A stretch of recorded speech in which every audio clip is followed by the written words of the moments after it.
Look at that defense from Krasowski, immediately covering off Olivier, but Olivier chucks it down into hell corner, and it looks like he's got a better exit too. They're now going to drag race up to Griffin's Bend.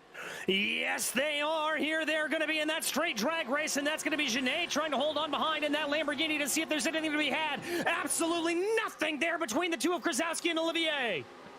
Krasowski's going to have the inside, but he doesn't break quite as deep. That outside is hard to hold on to, and that is why Olivier, a spin though, up at the front. Everybody tries to scatter to the inside. Krasowski falling all the way to the back. Will he get hit? No. Absolutely sends it into Sunset Bends, and cutting back underneath. We're going to go 3 wide onto the main straight and almost cutting across. New Hook nearly gets hooked himself, and thankfully has just enough space to go by Danny Cervantes. Cervantes using that slipstream to catch back up and see if he can keep Kings behind him. Kings has the desired inside line, and once again, an over-under potentially no. Ryan Kings now into P3.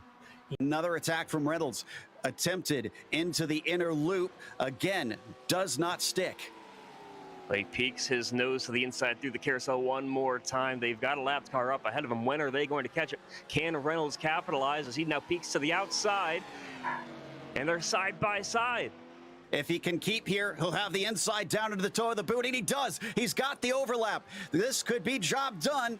If he can manage to get in front and a little too deep into the corner. Schutt has to give it up, tries to square it off, looks for maybe a better exit, and I think he's got it. The lapped car helps him. He's going to try and fight back. Reynolds now gives him a taste of his own medicine as he covers the inside, breaking deep down into the heel of the boot. They carry on side by side. Has he got the inside into turn 9? I think he might. He could have this one back. This will be an incredible fight back here from the 31, and he's got it. It's closer than he's been before, and it's a white flag lap now.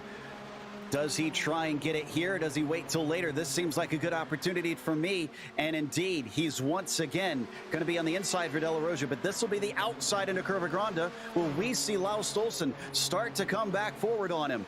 They got Don't traffic. forget about Iamaki as well.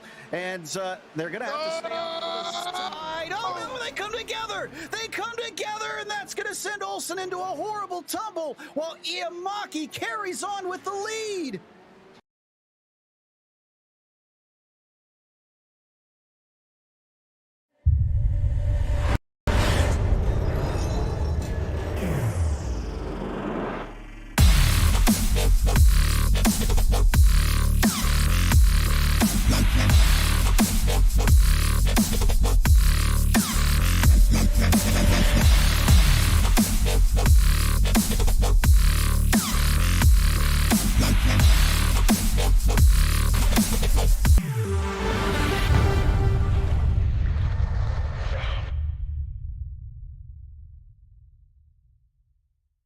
Hey there, I'm Nicholas Dubois, co-founder of Advanced SimRacing.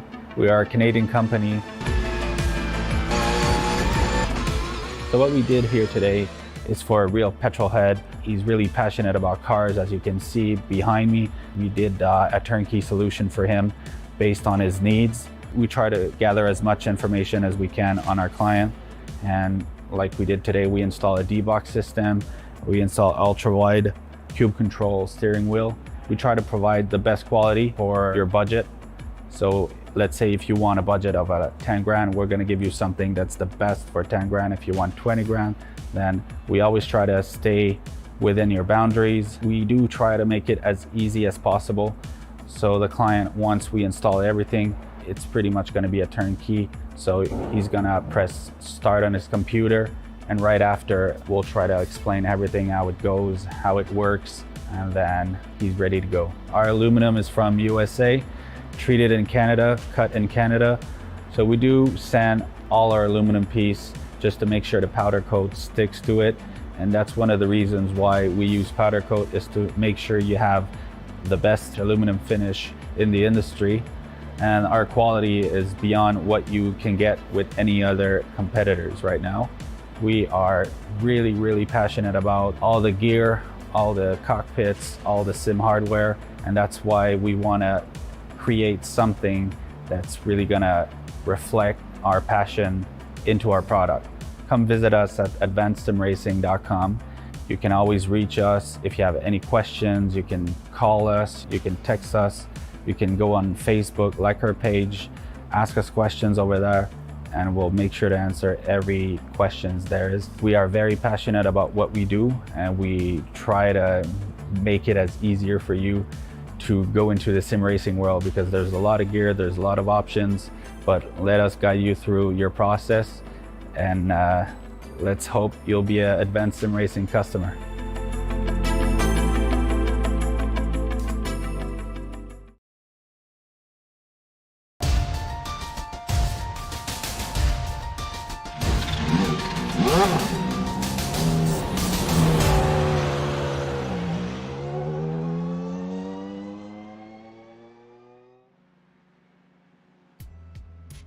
Tuesday nights have been filled with titanic battles in the championship. Huge swaths of dominance have been the main feature, and drivers' talent have truly begun to shine through. Will we be handing out crowns tonight? We'll find out soon as we get ready to watch Round 9 of the PRL GT Amateur Series, and you'll see it all live here on the Global Sim Racing channel. Hi, I'm Joe Peak, and with me in the booth is DJ Clark.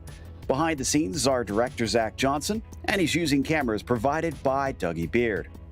First up, Ferrari is on home soil at Monza. Let's see what these Italian cars are in for with our track guide.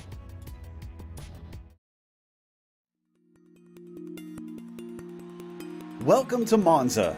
This track has a major place in racing history, not just for the legendary races, names, and cars that have been here, but because it was the third purpose-built car racing circuit in the world.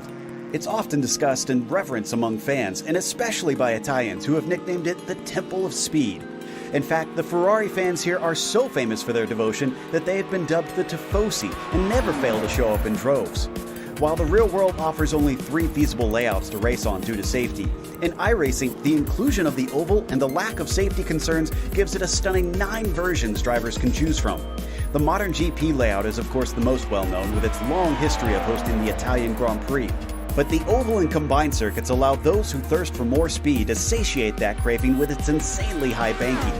Indeed, incredible velocities are a staple of just about every version you can race here. Draft battles are not uncommon, no matter which car you're racing.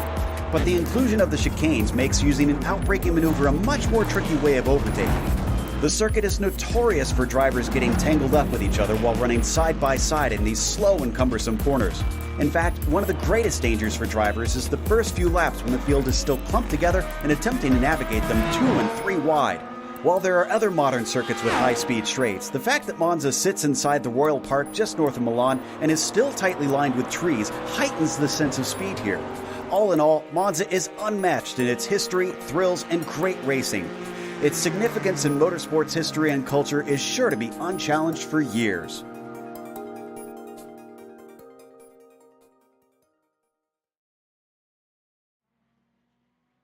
Well, the one good thing, DJ, today is that for the Italian fans, no matter what, a Ferrari will win at Monza. Exactly, Joe, and they'll be able to storm the straightaway here, as is their tradition. But as these Ferraris are going to handle, well, they're going to handle beautifully around here. A couple of great overtaking opportunities going down into Rettifilio, also into Della Roggia. We've seen a couple of passes get done into Ascari and some interesting crossover moves down into Parabolica. But the big story all day long is just going to be keeping up with the drivers in front of you and making sure not to lose that draft. That is going to be absolutely crucial. Indeed, we saw that last night as well with the MX-5s racing here. But before we get to the racing on the track, we want to mention that our broadcast is brought to you by ASR. Owned and operated by passionate sim racers, Advanced Sim Racing designs and builds the sturdiest and most durable aluminum profile racing simulation cockpits available in the market today. Visit them at advancedsimracing.com. Tonight's broadcast is also sponsored by RaceLab. RaceLab helps you to improve your driving skills. With modern overlays, race statistics, and native VR integration, you can get the best out of iRacing. Start using it now for free at racelab.app. Today's broadcast is also proudly sponsored by ButtKicker. ButtKicker products add an incredible immersion and realism to any game. Feel every nuance and truly put yourself in the driver's seat. Check them out at thebutkicker.com. And finally, the PRL GTM series is brought to you by NinjaTrader. Ready to compete against the financial markets? Supporting over 60,000 users across the globe, NinjaTrader provides award-winning trading software and brokerage services. NinjaTrader is always free to use for advanced charting, backtesting, and trade simulation. Visit them at ninjatrader.com and get started with a risk-free trading simulator and start tracking your performance. Now, as we take a look at the championship situation, this is a fascinating one. Tommy Brisson has won 5 races in a row, but before that, Eric Luke won 3. Now, a 2-race difference did not produce as much of a swing as you would have thought, as Eric Luke has still been very consistent behind him. So only 10 points between the pair of them with 2 rounds to go. But this will be definitive tonight, because if Tommy winds up ahead again, it's going to be very hard for Luke to take the championship after this. Roy Brown and Dave Peterson have been swapping 3rd and 4th back and forth for the championship for a while now, and right now Roy Brown holds the edge on that one as Baron Glover sits back in 5th all on his own. What about the team's championship, DJ? Well, in that team's championship, it's a little bit more spread out at the top, with Merrick's merry band of morons leading by an unassailable 62 points here at this point. A close battle back for second, though, with Improper Racing Team only about 8 points ahead of Team Beef, and Viking Hot Rod Racing only 6 points back from them. Eagle Vision Racing, however, they are all the way back, 163 points off in 5th. For today's race, it's another 35-minute event. And again, as we said, penultimate round here. So this is an important one. It's a fixed setup series, so drivers won't have to try and trim the cars out. They're all running the same thing. But they do have some incident limits, a drive-through penalty at 13 and a disqualification at 17. They also get bonus points for the fastest lap, the pole, or 3 incidents or less. They're actually just out on the track right now to set that pole position as the clock is started on qualifying. And they're just starting the first laps. This is Mark Feil getting ready to start his. In fact, I think he is the first one out there. No, it looks like maybe Roy Brown might be ahead of him.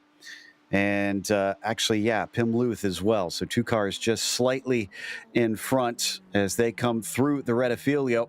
And everybody's got to try and keep it within the bounds here, because an off track will not only get you a slowdown here in the qualifying, but it could completely delete the lap. Yeah, indeed. And with this being such a momentum track, you just need to try to keep everything up as much as possible. Keep up that speed, keep up that momentum, and not lose any sense of speed. As we watch here, Brown breaking down there into De La Rogia. Nice and easy. Good job not to take too much of that second curb. Oh, the first driver to have a problem looks like Blake Zeed. He's found himself headways into the wall. Oof. Well, he does have 4 laps to try and set a good one, so he can take another car and get back out there, but that takes away his first one, and that will limit his opportunities. Since this is solo qualifying compared to what we saw with the MX-5s, everybody has to try and find speed all on their own. They can't scoop up a slipstream from their competitors to try and go that much quicker, as we see the Team Beef driver now head through Ascari. And the other important thing I have to imagine is going to be exiting these chicanes, because I was looking at the weather, DJ, and it's been hovering between 98 and 100 degrees here just in the practice and qualifying. Yeah, indeed, Joe. It's 100 degrees Fahrenheit out on track right now, so a little bit toasty. That means that there is a good chance for some tire squeal there, some over-rotation of the tires. As you get out of the corners, you've got to be a little bit softer on the throttle pedal. Make sure you don't lose any traction to the rear of these cars as we watch Brown coming across the line. And he's about 1/4 of a second off of Pim Luth. But Tommy Brisson, who was 1/2 a second up on everybody else in the warm-up, is now 3/10 up on Luth in qualifying after that first lap. It wasn't Luth who was sitting in second before, though. It was his rival, Luke. And where did Luke wind up on that first lap? Actually, is Luke here today? He's here, but he has not set a time yet. Oh, I'm just seeing he had a disconnection due to packet loss. He is not in the server right now. Uh-oh. Ooh, this is bad news for him. Hopefully he can get back in time Hopefully it's not a complete loss of internet, and he could still try and get at least a lap or two in from here, but 5 minutes left. Time is running out, and Eric Luke might find himself losing massive points today as we continue to follow. Well, there's one of our Team Beef drivers having an off down through De La Roja, getting it turned back around and ready to go. But Brisson with a good first lap at a 49.541 comes down to Ascari, and not seeing improvement from him right now, although Luth looks like he is slightly quicker on this lap. Yeah, seeing a couple purple sectors there from Pim Luth, so could be some good times for the Dutch driver as he works his way around. Brisson was quick through sector 2, so there may be a little bit of speed he can wrangle out of that car yet. They're both close to each other on the track, even though we can't see them. So they're going to be crossing at a very similar time, and it'll be rapid fire to see the update. Luth is going to be the first of the two coming down to the 33, crossing the line, 49.733. It's an improvement, but not quicker than Brisson, and Brisson did not improve, although he was only 100th off of his previous lap. Yeah, it was some very, very fine margins here. I did see Owen McLaughlin and Dave Peterson both moving up. Peterson all the way up into 7th. Blake Ziti gets that second time on the board. He will be 4th. Nice jump up there after his first lap got deleted. So now we're only waiting on David Hebert and Eric Luke, but Luke has not reconnected yet. And Hebert, I'm seeing not in the session either. So that should be everybody effectively, unless we see Luke return, that needs a lap, and that'll only be 20 cars. So not the biggest of fields out here today, as down and around the Curva Grande, coming into the braking of De La Roja through the second chicane, and it looks like that was a clean one there. Who we've got on screen here? This is Leif Hellberg, actually, that we've got here.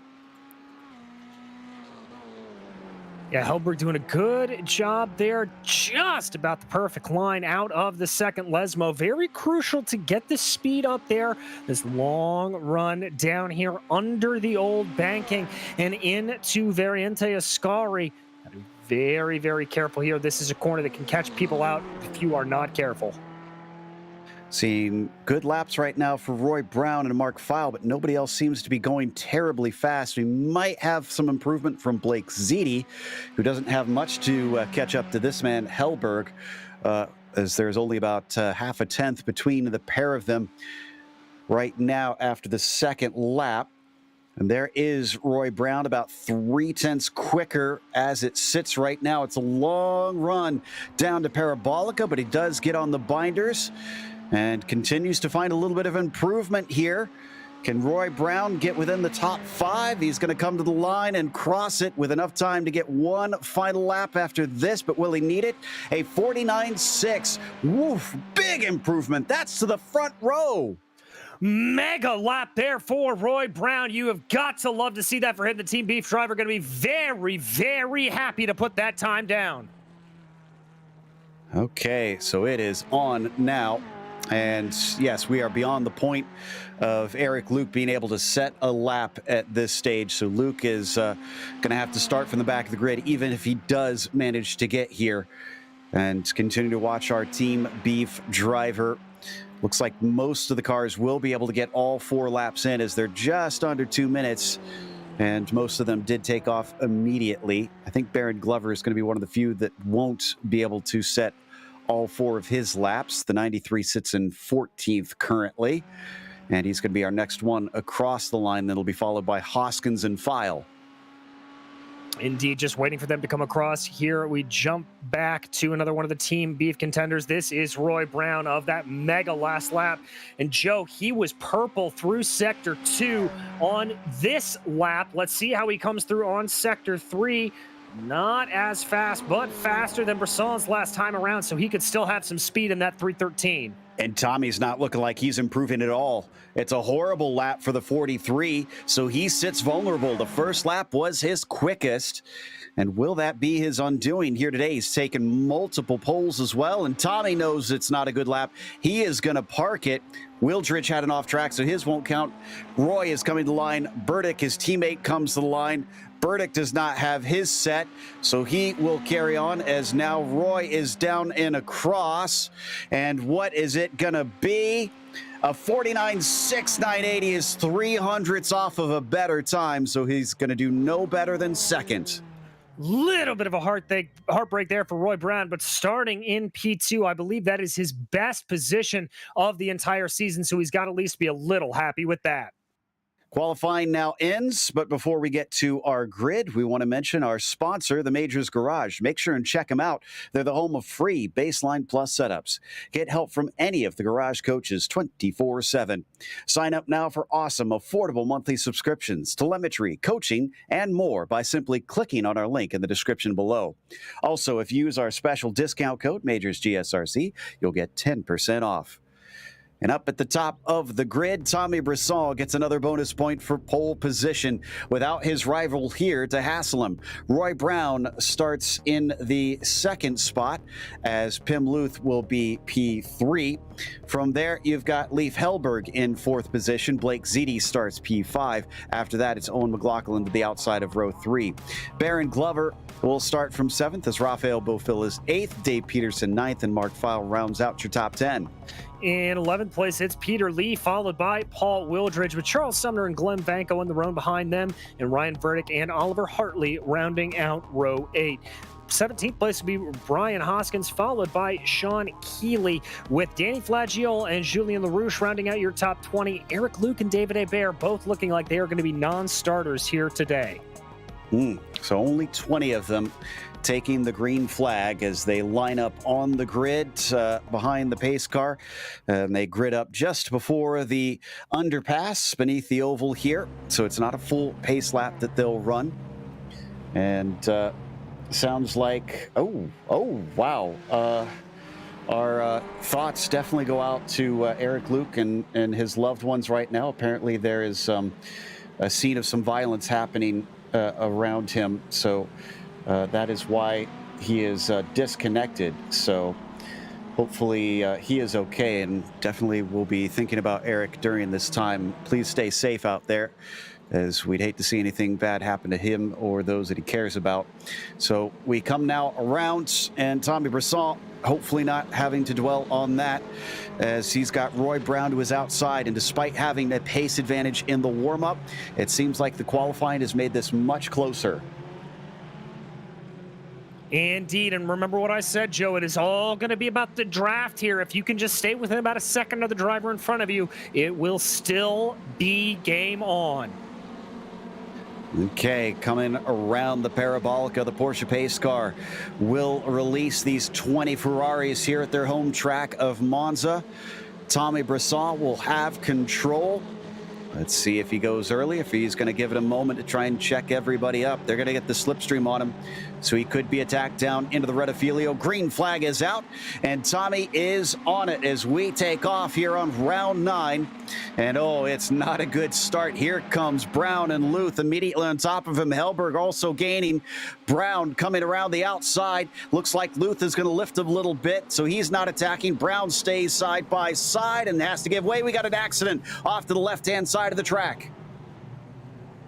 Indeed, we do. It looks like Brian Glover, Owen McLaughlin. That is McLaughlin there. That is all the way down hard into the barriers for him. Oh, bad to see that at the start, but thankfully it did not collect more cars. Pim Luth, though, looking a little slow. Was that a slowdown penalty from the 33, or just having trouble off the corner? He falls down into 5th as Brisson leads Brown with Hellberg in 3rd. Yeah, and I thought there for a second that it was going to be Brown making that heavy move down into the first chicane, but not obviously going for it. Everybody looking pretty calm here through the Lesmos as we continue to watch here the 5th place car of Pim Luth trying to track down Blake Ziti. And we are receiving some good news that Eric Luke is safe, so we're very grateful for that in this situation. As we come down into Ascari, looks like Tommy Brisson is going to still keep Brown behind him despite giving off that slipstream, but Hellberg starting to drop back. We look in the mid-pack here as drivers battle their way around that triple apex chicane. That's Lee and Bofil and the matching cars there, the orange and blue. racing for the same team, coming down to complete the first lap. It doesn't look like Tommy's going to have it all his own way this time. No, it doesn't. Some tremendous speed here out of Roy Brown. And last night, Joe, we saw a lot of sort of crossovers, over-under kind of looks coming through the Parabolica. Everybody's seeming to run the same line here for right now, but I don't know if that's going to remain the same. Brown really starting to close in on Broussard, though. Here's going to go for the move. Tommy's going to defend, covers off the inside, early braking from Roy. So he knows it's not on quite yet. Maybe he could cut back. No, can't get the speed off of the Rettifilio chicane. Mostly single file behind them as the rest of our field now comes down through. And looks like Owen McLaughlin finally going to get down there, having the worst of that opening incident. He's a full 10 seconds behind anybody. Yeah, exactly. He was stationary in that barrier for a decently long while there as we watch Brown and Brisson. Ooh, a little bit of a wiggle there for Roy Brown coming off of De La Rogia. That'll cost him about 1/10 of a second. Got to watch that wheel spin on the corner exits, but the 313 didn't give up too much. He's still within range as they come out of the second Lesmo once again. And we have not seen anybody but Brisson and Luke win up until this point. Let's see if the Team Beef driver can change that trend. Well, he's certainly hoping to. We've got a little bit of a side-by-side there in the back. I believe that was File maybe moving his way up and on over one of the, it was Wildridge on File. Indeed, and that's Peter Lee in front of them. And the 24 leading that trio as they come out of the Ascari chicane. Already nearly 5 minutes into this race, and somebody in the background trying to attack one of the Team Beef drivers and also trying to go through the inside of Lee. It looks like Wildridge managed to make it stick, or Willie coming back at him. You talked about that over-under, and Lee was paying attention. Yes, he was. He is going to try to fight back around what would be the outside of the Parabolica here. It's going to be an absolute drag race now going down this straightaway. Back behind them, that's Mark File trying to figure out which way he wants to go. Boxed in, but he's going to break deeper than Lee, and the Improper Racing team driver is going to fall now back to 10th, losing 2 spots in 2 corners behind them. Also side by side as Oliver Hartley and Glenn Vonko are in a little bit of a battle. Burdick with him, the 2 Team Beef drivers, trying to see if they can double up on that number 17. And oh, Roy Brown. Roy Brown has since taken the lead away from Brisson. This was out of the Curva Grande. Just an absolutely gutsy late-breaking maneuver going down into De La Rogia there for Roy Brown. Great stuff from Team Beef. This is the first time we have seen anybody from that team lead a lap that wasn't due to pit stops, Joe. Interesting stuff here. Roy looks like he's got the bit between his teeth. So now that he's got the lead, though, what is he going to be able to do with it? Will Tommy try and fight back, or is he going to play some games and try and save fuel? Well, that's the other thing that we haven't really talked about. It's very, very easy to sip on the gas tank here, not take a lot of fuel into the engine, and maybe prolong the pit stop a little bit. Oh, here comes Brisson fighting back. Goes down into the inside, but can't quite get to the apex before him. Doesn't get chopped off. He's given space, and it looks like Brown is going to retain the lead. But, again, will he keep it? Because now Tommy's going to get an even longer run. And this is the give and take of Monza, that mega draft that we talked about here around the Temple of Speed. Is here they go. Is Brisson going to have a look? He's going to poke his nose to the inside. Definitely going to try to pull up alongside, being later on the brakes. Brown earlier on the brakes. I almost think he kind of let him through on that one. Yeah, could be, but there's the answer to our question. Doesn't seem like Tommy wants to try to play strategy games with the fuel. Will we get a repeat of last time? We didn't get to catch it live, so Brown maybe could show us exactly how he did it. And he is going to come up to the outside. He's got a nose in, looks for the pass under braking, but then reconsiders and comes back to the racing line. And I would say that this is going to be costing them valuable time back to P3 and P4 of Hellberg and Ziti, but they're locked in their own battle. So this is pretty much just equalized right now between these 2 couplets of drivers. Now look at this for P3, with Hellberg having to hold on because Ziti's been aggressive here. Not as much that he could overtake like we saw between Brown and Brisson, but has been poking and prodding to see if he can try and get by. As the two pairs head towards Ascari, we've got a trio behind them as well. The battle for 5th place has Luth, Peterson, and Beaufil currently. And as they come out of Ascari themselves, a little wide there from Luth. Is this going to make him vulnerable? It very well could be. You see a little bit of a look there, and there is the bigger look from Dave Peterson. He's going to have to go the long way around later onto the binders, though. The VHR Racing driver tries to see if he can do it the long way around, but he just loses ground and is going to have to take another gulp of the slipstream. Pim Luth once again pulling him along. Last time he covered the inside into Parabolica. Will he do the same here? He's drifting across the track. The door is open. Peterson's going to step through. Can he actually get over the threshold, though? That's the question as they come down into the braking, and the answer's no. He's a little early compared to Luth. The 33 retains 5th. And he's got to be careful. Rafael Beaufil is Pim Luth's teammate for improper racing. And rest assured, there's going to be some communication on the radio between the two of them, maybe trying to hold up Peterson a little bit to see if they can get Beaufil on by. I'm sure that'd be helpful because it seems like right now Rafael's not on the back of him nearly as much as Peterson is attacking on Luth. Taking a lot of curb there on the second apex of De La Roja, but just costs him maybe half a tenth as he comes up to the 2 Lesmos now.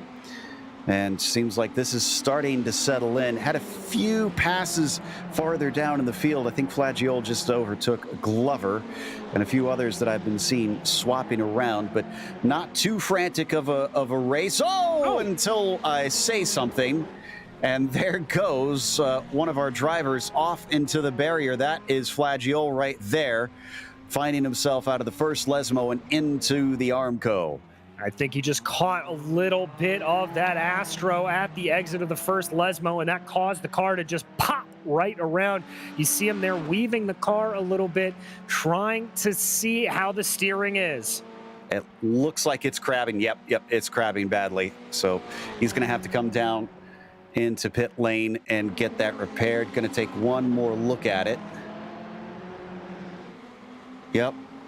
Just makes me think of, I think it was 2009 here. Oof, almost causing an accident, though, in the process. 2009 at Monza in F1. Lewis Hamilton looking at a podium with just about a lap and a half to go and spun it into the barrier that same fashion, unfortunately.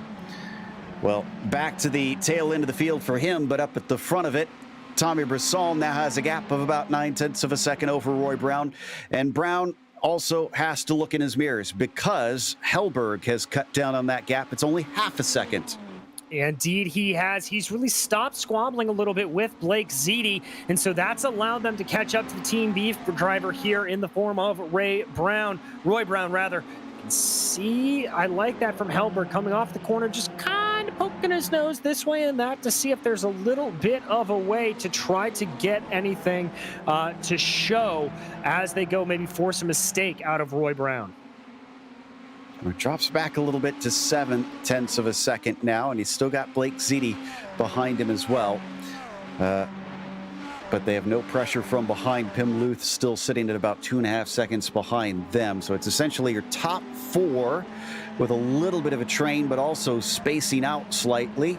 Coming off of a Ascari, decent run from Blake Ziti once again.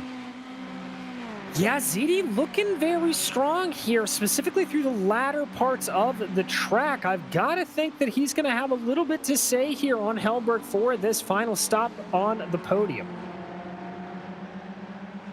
Okay, is this going to be a good enough run this time for Blake as he comes off the Parabolica? He's within about 4/10 of a second. Unfortunately for him, Leaf still feeling the effects of the slipstream in front of him probably. So that just increases his pace, just softening the effects for Blake as they now go by the lapped car of Flagiol, who's gotten his repairs done and into the braking zone. No, nothing available for Blake Ziti that time by. In fact, we're seeing a lot of pairs and triplets that are forming throughout the field, but I'm not seeing many of the drivers attempt passes. No, nobody's looking particularly aggressive here, and I think, Joe, that's just them starting to settle in a little bit, start to think about fuel strategy a little bit, try to save some of that fuel as we've talked about. I also think with just as hot as it is out on track, that 100 degrees Fahrenheit like you talked about, I think drivers are a little bit worried about their tire wear and just bringing it along here. Now back through the Lesmos once again. And it appears that Hellberg is at least keeping it at the same distance, even if he can't manage to shake him. Coming down under the bridge once again and into Ascari. Kind of the same deal with Brisson and Brown, although I think Brown did catch up a little bit. Yeah, because it's down to 0.5 of a second now. So whatever was plaguing him before, it looks like the 313 has shaken that off and is back on the hunt. Yeah, indeed. He's definitely starting to close a little bit. He looks quick through the first and second sectors from what I can tell. Excuse me, the first and third sector from what I can tell. Fourth microsector as well, looking pretty good. It's a lot of these big draft areas. Got it down under 0.3. Roy Brown looking very, very competitive. Last time he had an opportunity, he took it and he passed. And then he decided not to on the second time around. This time, with a big run, he's going to take it again. He'll go for it down into Rettifilio, and he's better on the brakes. He's got the inside, and now he's got the lead. Yes, he does, and able to stop the car there a little bit on the second apex, preventing a lot of move there from Tommy Brisson. So that'll be kind of nice there. Give him a little bit of breathing room going down now into De La Rogia. That should hopefully be enough to buy him some breathing room. Well then, 1.5 seconds to Hellberg and Ziti. So despite a little bit of a battle, they're pulling away. Some reason Julian LaRouche is having a hard time. He's been dropping position after position, and he's now fallen to 19th. I'm not entirely sure what's going on with the 32, and it doesn't look like there's any major damage on the car, so this is a bit strange. He's still not last, as that is held by Flagiol after his unscheduled pit stop here. But we should see drivers in relatively soon, as we're actually getting close to the halfway point now. Yes, we are. Ooh, a little bit of a look there for the lead from Tommy Brisson going down into Ascari, but thought better of it.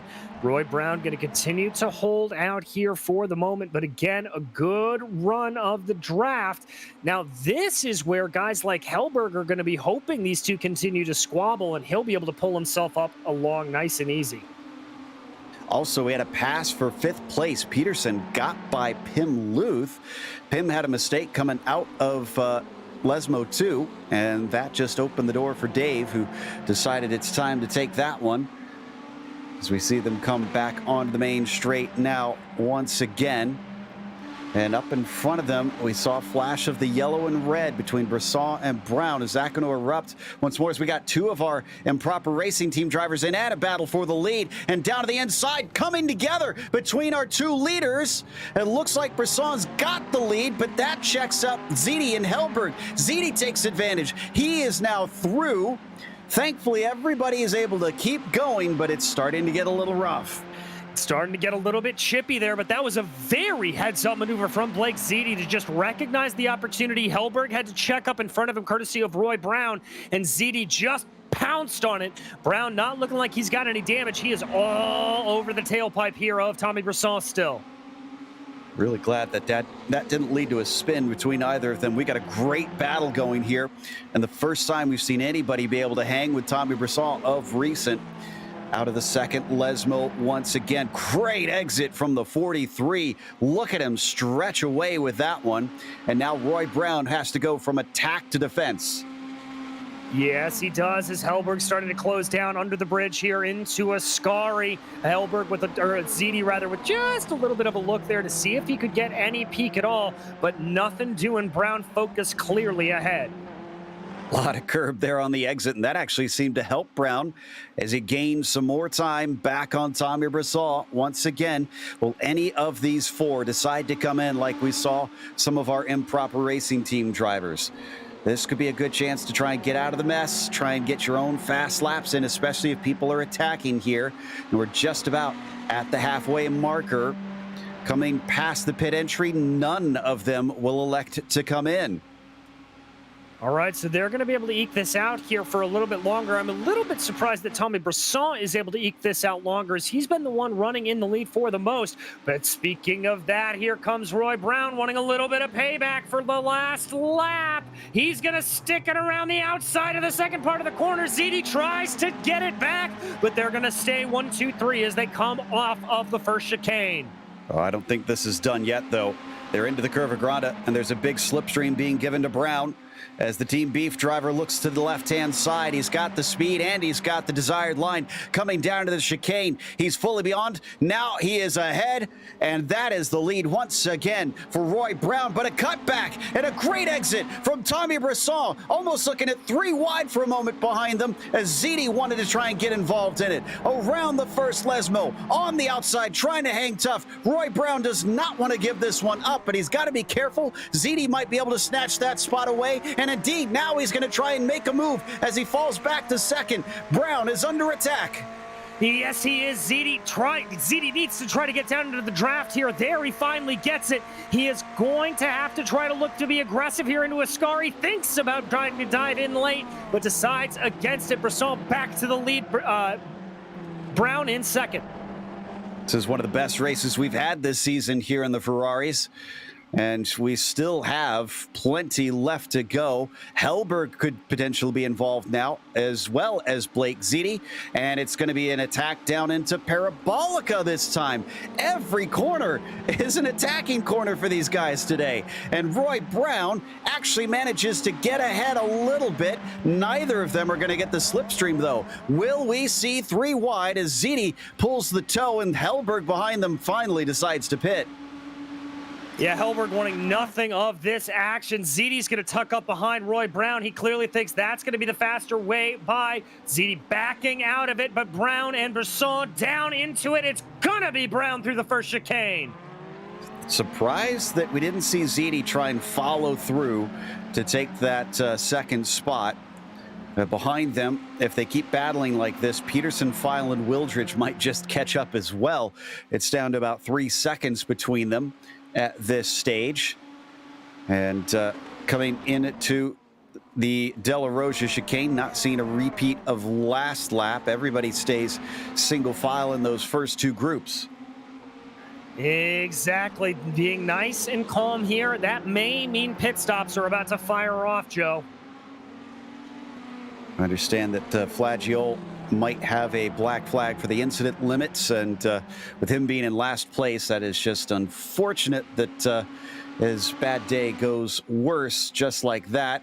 Here we go into Ascari. Well, I thought it was a little closer, but no, a trick of the camera. And Tommy not close enough to try anything into this triple apexer. So will they respond now that Hellberg has taken his stop? He's returned in pretty clear air, actually. Yeah, it's not too bad. Now, that can help or hurt him, but here comes Brisson trying to go to the outside of the Parabolica down as they go down into the straight. He's going to have to be later on the brakes, carry that momentum around the outside. He's going to try to do it. Doesn't look like he's got it right here, but he may have more speed at corner exit. Not going to matter. Roy Brown pits. So now it's between ZD and Brisson. Roy Brown electing to follow suit with Leif Hellberg. Looks like Peterson also pits. Mark File, Paul Wildridge, Sumner pitting. Wow. So we were essentially at the end of the pit window, and only these 2 have saved enough to make it to the end of 12. All right, I'm a little bit surprised by that. As I said, with just how hard Brisson was battling, ZD spent a lot of time behind Leif Hellberg, so that's not too surprising, but still very interesting here for Brisson. So is he going to be able to start to pull away now that he doesn't have someone to battle with from here? And where will Brown and Hellberg come out compared to one another?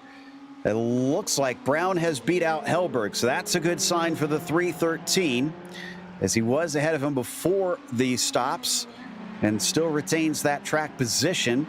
even though looks like Hellberg actually had a much faster pit stop too, so that bodes very well for Brown.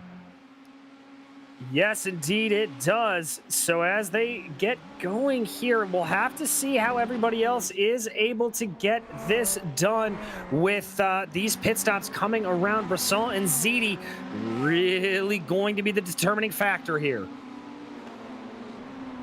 So those are our two leading cars that have pitted. And these are our two leading cars that have yet to pit. Glover's the only other one that still needs to come in for a stop in the number 93, but we expect Tommy in the yellow car and Blake in the blue to pit this time by. As they exit the Parabolica, watch for them to hug to driver's right. And yep, that's 1 in and 2 in. Where will they exit in regards to Roy Brown, who's just now coming through Ascari? Here's the clouds cover up the sun briefly, and Brown's also now towing along Hellberg as well, who has caught up enough that he's now just pulling that slipstream on all the long straights. Well, that's going to be the real question here to figure out, Joe, as they get going. Here comes those boys. That's Roy Brown. Is this going to be enough to be able to get themselves out past Tommy Brisson? Will Brisson be able to respond? Here comes the battle. And it looks like Brisson is rolling. Both he and Ziti are out and moving, but remember, momentum is in the favor of those two, and it looks like he might be able to get past. It's going to be extremely close under braking. Brown not side by side with the leader, instead with Ziti, and he just manages to get past him through the corner. So they return exactly as they were before the stops. Well, all right then. Nothing changed when they went in. Nothing changed when they came out. A good run there, and crucially for Roy Brown, he's only about 0.5 of a second off Tommy Brisson, so that means he's still in that crucial draft range to keep this scrap alive. That tells you, though, just how tight the margins are in this series, that all of them managed to come out right nose to tail like they were before. Nobody able or willing to make any sort of mistake to separate them, at least to a degree that we'll see one of them drop off. They're all here coming around the second Lesmo, and still well ahead of Mark File there. File in 5th place is about 1.5 seconds back right now. So he could actually run up to them.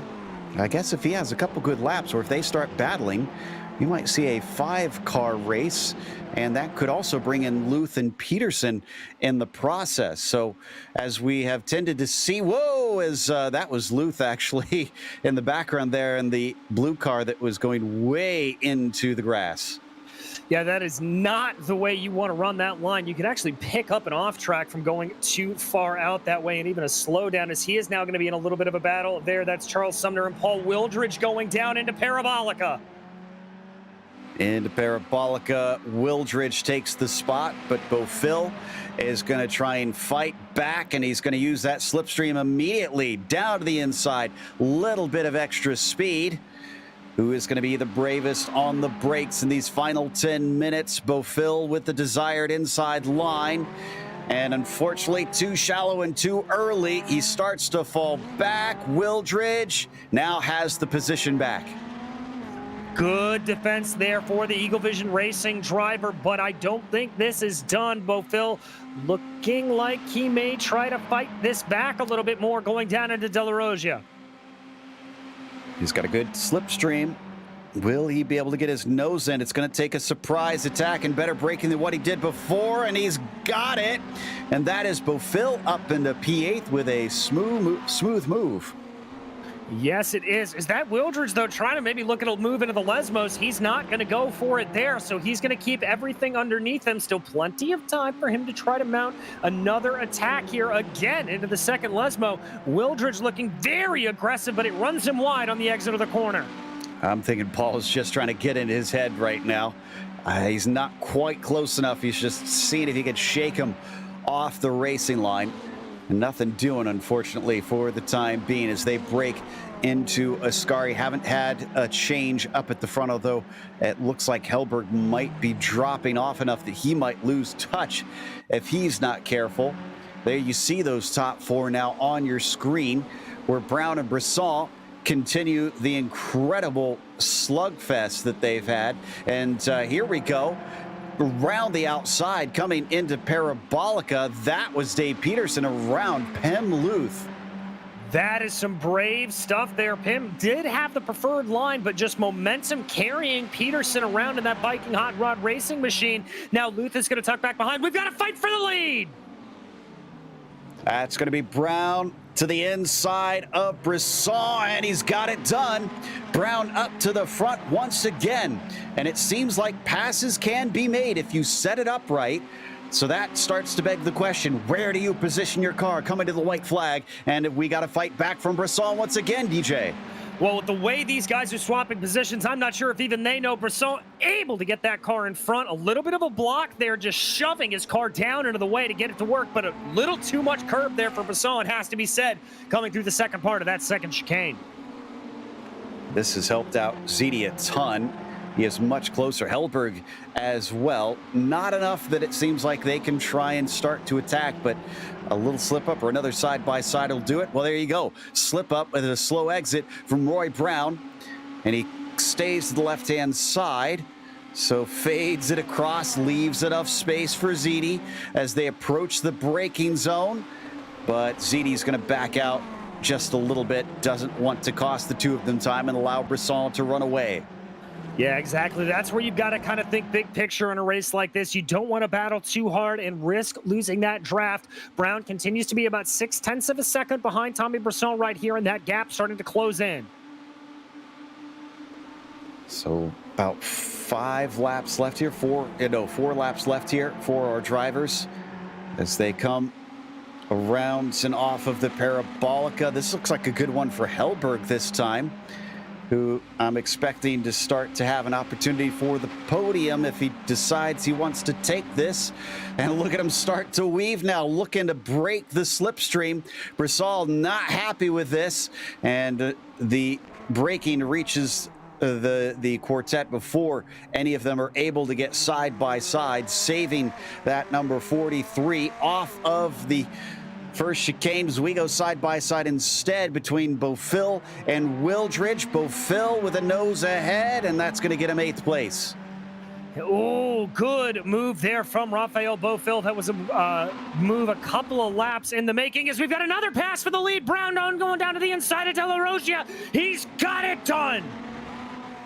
Brown really wants to try and take this victory. He hasn't had a good opportunity until now to try and get one. This has been his best shot, and he's unwilling to let it go as Brisson tries to see if he can catch back up.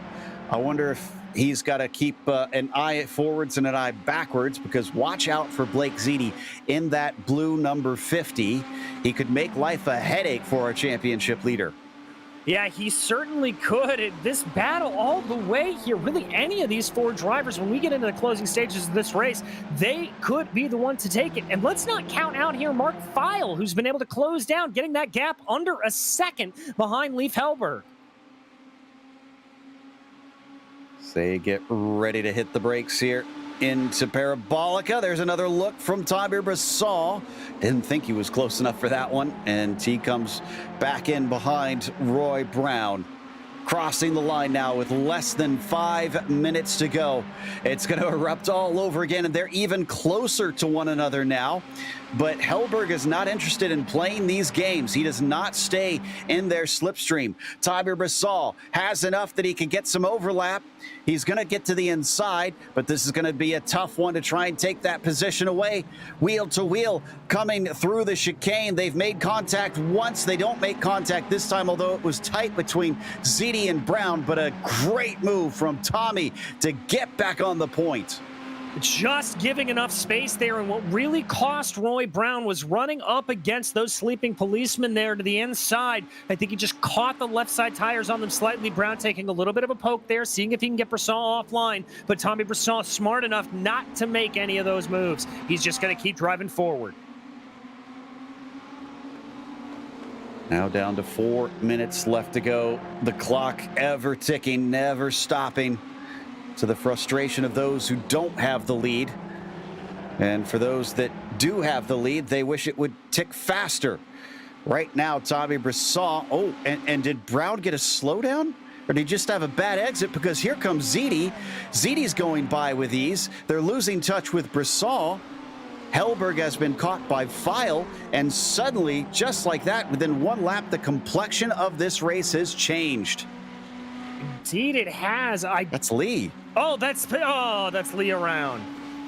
Improper Racing Team driver went a little too wide coming out of the second Lesmo and wound up catching the Armco. And in their fight with Eric's merry band of morons, that will certainly hurt them. Indeed, it will. And to answer your question, I don't think that was a slowdown there from Roy Brown. I do think it was just a matter of getting a bad run off of the second Lesmo. He had to check himself up a little bit to prevent himself from going off into the kitty litter on the exit of the chicane. Peter Lee's latest incident, unfortunately, bumped him over the incident limit. Oh, and here we go. Brown losing another one as it's now Leif Hellberg trying to go by. And unfortunately, Hellberg caught out napping. There goes File right through as he was distracted trying to make the pass. Talk about some good heads up for Mark File. He may not be done here yet. Picks up a little bit of the draft there from Roy Brown. Now he's going to poke his nose to the inside. Going to have to be very late on the binders. He's going to come back into line there, not wanting to be too aggressive. Spinning the tires up once again there. Roy Brown, a little eager on the throttle. Will he lose a couple more spots? I'm kind of wondering, is Brown maybe slightly short on fuel for some reason? Is he not having the consumption he was hoping for and is having to try and save, and that explains why he's lost touch with Brisson so quickly? Well, I'd be very surprised if that was the case, Joe. I mean, he had a 14-second stop, so I would think that means he's got more fuel in the car. I would think so too, but you never know. Sometimes iRacing does have the slightly different pit stop times, the randomization that can affect it. And even though you are longer, you might not take as much fuel. And coming down into Parabolica, Brisson 1.1 seconds ahead of Blake Ziti as he sees the white flag. 1 lap to go and doing exactly what he needed to do. Brisson has broken the draft. Yes, he has. Crucially, as has Blake Ziti, broken the draft back to Roy Brown. But I think that battle for the final step on the podium position is going to be where it's all at. Hellberg having a definite run here on Mark File. Indeed, File trying to go defensive, and Hellberg going to be the one to go to the inside. Hellberg not liking being overtaken last time through and gets it right back on the very next lap. That'll move him into P4, but it's not done. Mark File going to get another little run here through the Curva Grande. Coming up to De La Roja. Does he dare try and do it? Into here, doesn't look like it. No, he's not going to try to go for it. I think his next best opportunity will be down into Ascari, but what we've seen a little bit more, maybe if he can get to the outside of the Parabolica, that may be the move. Oh, and for some reason, Owen McLaughlin is into pit lane. It doesn't look like a splash and dash. So that might be another DNF here late in the race. And coming off of the second Lesmo, 0.7 of a second from Brisson to Ziti. Blake's going to have a massive run out of Ascari, or else this race is effectively over. Yeah, exactly. He's within draft range here, 5/4 of a second. He's just got to get the power down. He's keeping it under 5 here as they come out, both running very, very wide. The gap is expanding. I think Brisson's got it. And good news for fans of Roy Brown. He's stopped the bleeding. It's about 1 second back to Hellberg on him now. Up into the Parabolica. It's going to be 6 in a row, and this might be championship decided here for Tommy Brisson as the checkered flag waves, and 6 victories makes an impressive run for Tommy Brisson. Indeed, it does. Blake Ziti coming on the radio congratulating Tommy for an excellent run. Brown rounding out your top 3. Got a couple more battles. Looks like Hoskins with Burdick here around the line, but Burdick a little bit slow, and Hoskins is going to manage to... Oh, and something's wrong with Wildridge. Wildridge coming into the pits, and he's going to lose positions. Not sure if he had a black flag. He can't serve it here. And he is just going to get a penalty out of that. Meanwhile, Oliver Hartley, Sean Keeley, and LaRouche all in a battle to decide 15th and almost last on the lead lap. To the line they go. LaRouche will, Hartley will win that fight. That'll take us to our race results with Tommy Brisson taking another emphatic victory, but he certainly did not have it all his own way there as Blake Ziti winds up behind him in second. Something of a surprise based on what we saw early in this race. Roy Brown, who looked the most likely to challenge Tommy, wasn't the one challenging him in the end, and that wound up third place for him as Leif Hellberg was P4. Mark Feil, what a jump up. He went from 10th to 5th. Dave Peterson, 9th to 6th for him, as Pim Luth went backwards, going from 3rd to 7th. Raphael Beaufil was 8th, where he started. Charles Sumner was 9th, and Glenn Fonko wound out the top 10. Coming home in 11th, it was Brian Hoskins, followed by Ryan Burdick with Baron Glover and Oliver Hartley behind them. Sean Keeley came home 15th with Julian LaRouche in 16th. Peter Lee and Paul Wildridge, your last drivers on the lead lap. Owen McLaughlin, 1 lap down. Danny Flagiol, a DNF here today. That's going to take us to our interviews. And, of course, our winner ready to talk to us, Tommy Brisson, after making it 6 on the trot, which is unbelievable considering the start of the season saw Eric Luke take 3 straight wins. Tommy, it seems you're pretty unstoppable. Now, granted, unfortunately, we had the bad situation with Eric Luke not being able to race in this race here today after even he was in practice. Besides that, though, this puts you in a good position in the finale. So how do you feel right now coming with 1 race left to go? Oh, I'm very happy. I was sure that since Eric was not there tonight, it will be an easy run for me, but it was probably the hardest one of this season. So we had a great battle with Rob, I think. Is it Rob? Anyway, yeah, well, it was a great battle. In the straights, it was a little bit crazy. Yeah, Roy, Blake, and Leaf had other plans on letting you run away with this thing. But talk about that first lap coming into the chicane, because we were all a little bit concerned about what was going to happen there. Thankfully, most of the drivers made it through. Were you kind of watching your mirrors just to make sure you didn't get run over? Oh, yes. Also, the problem that I had, I think, probably 3 times I had to lift off because of penalties, so that didn't help me. The iRacing in this chicane is very severe, and it's kind of hard. You try to push, but you get a penalty. So yeah, it was hard this part of the race. Well, we head off to Lime Rock Park for the finale, which is going to be interesting and very tightly packed. Are you a fan of that track, especially with cars this fast? Not much. Not much. It's like you said, it's a short race, so I don't know how many will be there, but if it's more than 20, it will be jammed for sure. And the pit also, when we'll get out of the pit, we might get to pass other slower drivers. So I think it will be fun. That's a good way to put it. It'll be fun. Congratulations on the win. Anybody you want to thank for today's victory? You guys again for your great job. Also, my brother Steve, who is watching me now, and probably my friend Geoff also watching me now. So nice. It's nice that I have some people watching me. And that was Tommy Brisson, your winner in the number 43 here today. Though so close to taking the championship. Up next, DJ is caught up with Blake Ziti, who came home in second after starting from 5th. Exactly, Blake. A little bit of a sneaky run there, 3 up through the field, but able to navigate the tricky chicanes of Monza and come home on the podium. Yeah, thankfully. First of all, how's it going, guys? I appreciate all you guys do. Yeah, that was a good race, man. A lot of respect between the 3 drivers. actually able to keep it together this entire race, which I haven't been able to do. I've had some issues in the past couple of races, but yeah, it was really a lot of fun, and I like racing these guys. There's a lot of respect between us, and it's fun. Makes it enjoyable. Well, it's certainly enjoyable to watch, I can tell you that.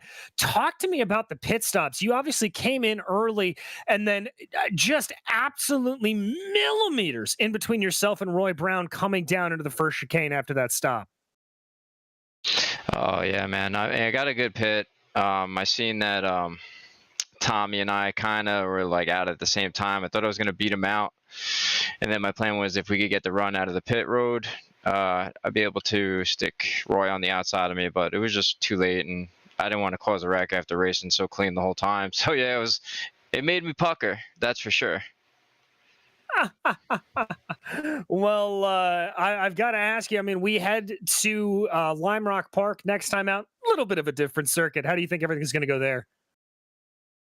Well, I think that, past races I've had the speed to run up front. It's just a matter of keeping it together. So as long as I maybe back it down a bit, maybe 90%, and just keep it on the track, if I can finish in the top 5, I'll be happy with that to finish off the season here.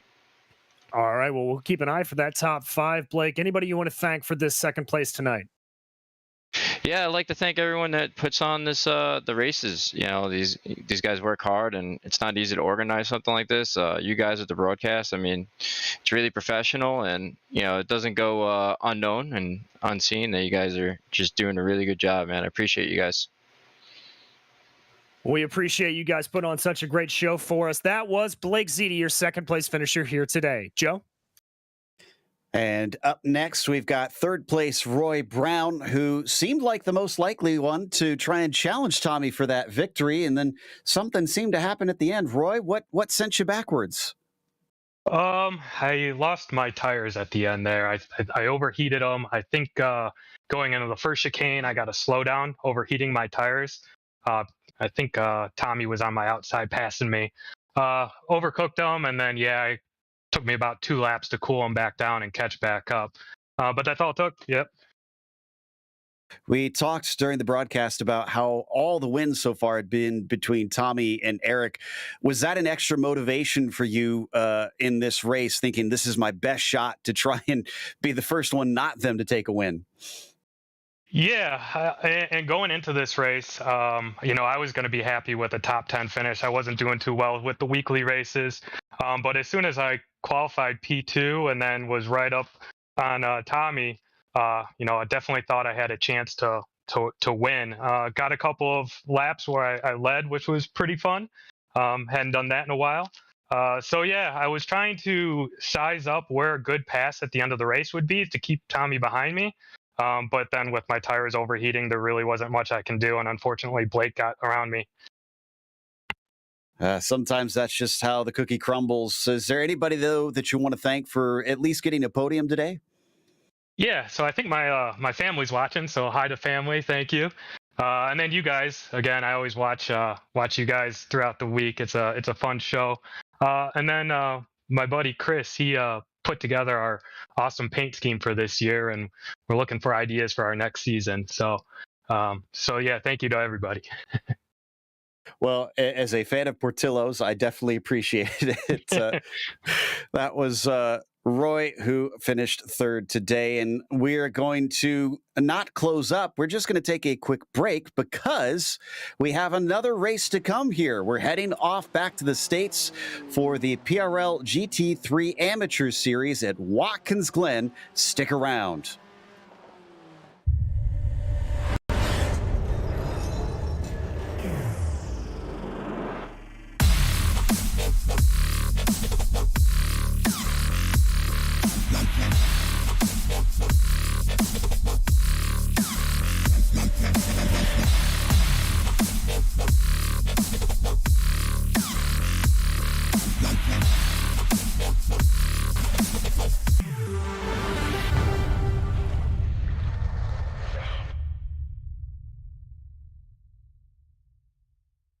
Hey there, I'm Nicholas Dubois, co-founder of Advanced SimRacing. We are a Canadian company. So what we did here today is for a real petrol head. He's really passionate about cars, as you can see behind me. We did a turnkey solution for him based on his needs. We try to gather as much information as we can on our client, and like we did today, we install a D-box system, we install ultra-wide cube control steering wheel. We try to provide the best quality for your budget. So let's say if you want a budget of 10 grand, we're gonna give you something that's the best for 10 grand. If you want 20 grand, then we always try to stay within your boundaries. We do try to make it as easy as possible. So the client, once we install everything, it's pretty much gonna be a turnkey. So he's gonna press start on his computer, and right after we'll try to explain everything, how it goes, how it works, and then he's ready to go. Our aluminum is from USA, treated in Canada, cut in Canada. So we do sand all our aluminum piece just to make sure the powder coat sticks to it. And that's one of the reasons why we use powder coat, is to make sure you have the best aluminum finish in the industry.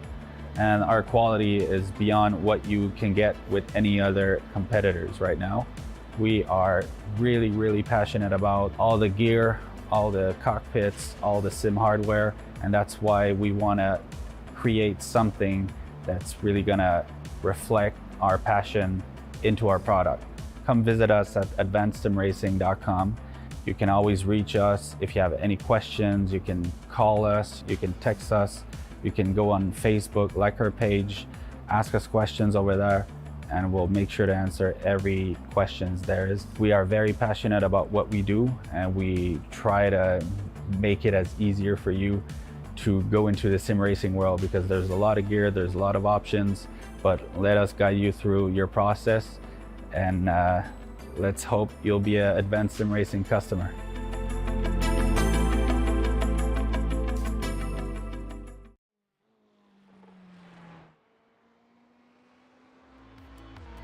Welcome back to the Precision Racing League here on the Global Sim Racing channel. We're getting ready to watch the PRL GT Amateur Series, and they are, of course, racing here at Watkins Glen, one of the favorites in American road racing. In case you haven't heard of it before, let's head to our track guide to introduce you.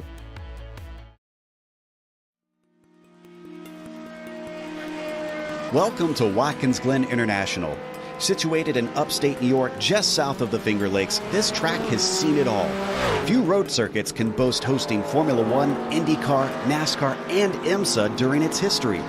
Though it did have a brief fallow period in the early 80s, thanks to the investment of local companies, it's grown into one of the premier road tracks in the U.S.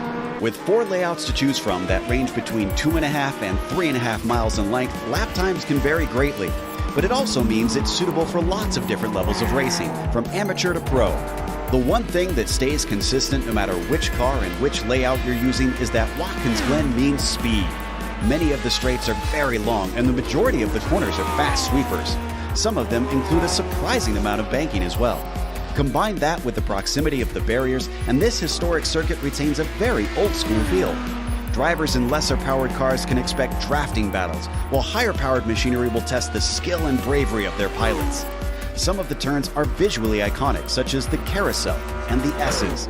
Others, like the inner loop, the chute, and turn 9, greatly challenge even the expertly skilled. And of course, we haven't even mentioned the drastic amount of elevation change drivers experience. Between its rich history and popularity among drivers, this track stays busy and seems likely to be that way for a long, long time.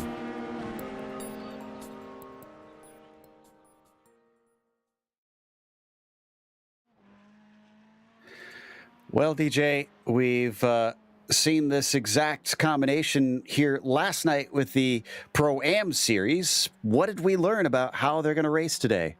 Well, they are going to race tough. They are going to race physical, Joe, and look for just about every opportunity for an overtake to happen. Some of the crucial corners, though, getting turns 10 and 11 down, coming onto the main straightaway, and maybe getting a good run into the 90. That's going to be the first real overtaking opportunity you're going to have. Your best chance, the run up through the S, is getting a good draft into the inner loop.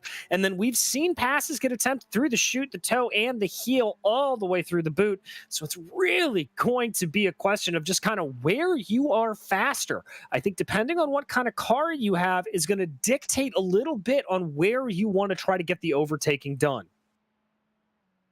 So let's take a look at the championship now, which is one of the strangest situations I've seen in some time.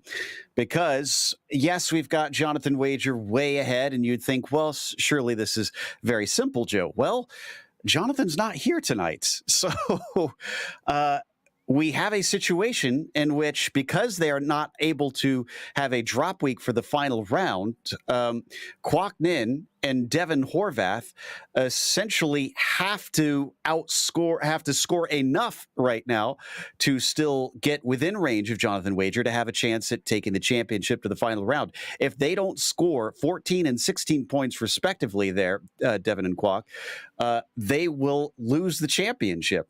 Luke Davis could theoretically get in there, but it's a vast long shot for him, unfortunately. Christopher Rhines is mathematically out of it in fifth, but still in a bit of a fight with Luke Davis. What about, of course, in the what about the teams championship here? Well, Joe, over in that team's championship, it's a little tighter at the top with Parabola Cobalt only leading SRT Esport Blue by 27 points. 13 points back from them is YS Motorsports Black, and another 12 back is Lunatic Racing, but they are tied with Parabola NFR, so some very, very tight battles up and down this team standings field, and a crazy race today could throw all of this for a loop. As for today's race details, it's a little bit different from what we watched with those Ferraris. It is also, again, the penultimate round, but it's a 40-minute race, so a little bit longer, and still pit stops are involved. It's also open setup. Whereas the Ferraris were all fixed and all running the same setup, these drivers can now try and find speed out here. And we did see that made a difference in the Pro-Am category, and that could potentially alter how these battles will be going. Now, they have a disqualification at 17 incidents, a drive-through at 13. There's definitely a few places where it's going to be easy to rack those up.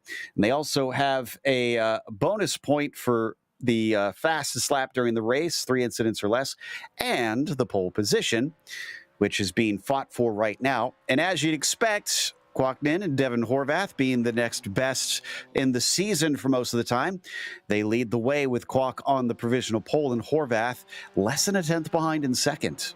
Yeah, very, very close there between the two. And indeed, only the top 11 separated by about a second. So really pretty close here across the board. Everybody's starting to put in some faster and faster times. I think this has the potential to be a really thrilling race here, Joe. Indeed. The main thing that we need to worry about with Nin and Horvath is they don't want to wreck out, and especially be able to at least complete half of the race. If they do that, they're likely going to get enough points to take this down to the last race of the season. But if they DNF before halfway, well, they will score a 0, and that is it. Day is done for them. As we come around and Kwok Nin gets ready to set his second lap time, I think we should be able to get all 4 of them in. Ooh, that one got deleted. So Kwok Nin is going to have to cycle back around. Horvath didn't go quicker either. Pabolano had his deleted. And then Ethan Tavitas, the only one to improve there in the top 4. And in fact, he just parked it and is going to take a spare car and get back out there. Yeah, it looks like Kwok Nin doing the same thing, although I'm not sure if he's going to have enough time to get back out there and restart it. Horvath, the only one. Yeah, Kwok Nin taking it out. He is ready to race, so Nin's time is going to stand. Horvath now knows what he for sure has to be. So we watch Horvath coming down out of the chute, and I just saw the 151 improve up to 20th there. So a few drivers still coming through the line. Ooh, Colin McKenzie looks like he might be on a quick lap in the 15. Let's see if he can go higher than 9th because this looks like it'll be a big jump. Nope, my timing was lying to me. It was a 44.2, so he did not go quicker that time by. Drew DeWeese did, though. He goes from 21st to 19th. Horvath now back onto the main part of the circuit and right out to the edge of the track there. As it narrows up, you can see the barriers extremely close around this place. And braking for the final turn. Can Horvath take the pole away in the bonus point? No, he can't. He's coming into the pit lane and abandoning. All right, so he is going to give that up here, focusing back now on the 101. This is Pavolano to see if he's got anything left in the tank. So the 101 of Michael Pavolano in third place does not look fast on my timing screen, but we've seen it's at times can lie, and it looks like a 44 flat will not be an improvement for him. And anybody else actually going to attempt to finish this lap? We're seeing a lot of drivers park it here before they get all four of them in. I see David Morse coming around, but I think he's on an out lap, which means he's not going to be able to take any more. Yeah, that one was not counted, so he's done. And with 20 seconds left, Colin McKenzie here. Well, I don't think that he is, he's not going to be able to finish this lap. He's going to be a little shy. Yeah, 10 seconds to go here. He's still got to break down for this final corner and get onto the straightaway. I don't think he's going to get this in time, Joe. It'll be tight. 3, 2, 1, 0. Nope, it didn't count for him. So McKenzie stays put. Let's go through that starting order as Kwok Nin will be on the pole. Devin Horvath will start from second place. It's Michael Pavolano with a great third, followed by Ethan Tavitas in fourth position. Then you've got Luke Davis in P5, Paul Slavonic in sixth spot. Nick McLaughlin starts P7. You've got Christopher Rines in eighth. Inside of the next row, Miguel Fonseca starts ninth, and Colin McKenzie in 10th. In 11th, it's going to be Nico Zanadakis, followed by Lucio Vargas, with Patrick Cowgill and Kenny Rodriguez in row 7 behind them. Sean Mulholland will line up in 15th with Barry Cochran 16th. David Morris behind them with Sylvain Bergeron to his outside. Drew DeWeese will be in 19th, followed by Matt Hilton, and Robert Go and Neil Alexander will round out your field. 22 cars here today, and it looks like they are all gridding up. Some of them are giving us a view here from their rig. Kenny Rodriguez going to be the first one of those, and Kenny starting, and he's even got his sponsors up. I like this here. He's going to be starting from 14th. Kwok Nin from the pole position as well. And he listened to me. He asked me what car I wanted. I said, chitty, chitty, bang, bang. And he delivered. And then we've got Bergeron as well. Sylvain is going to be starting from 18th position, ready to go for this race. And I thought we had Devin Horvath.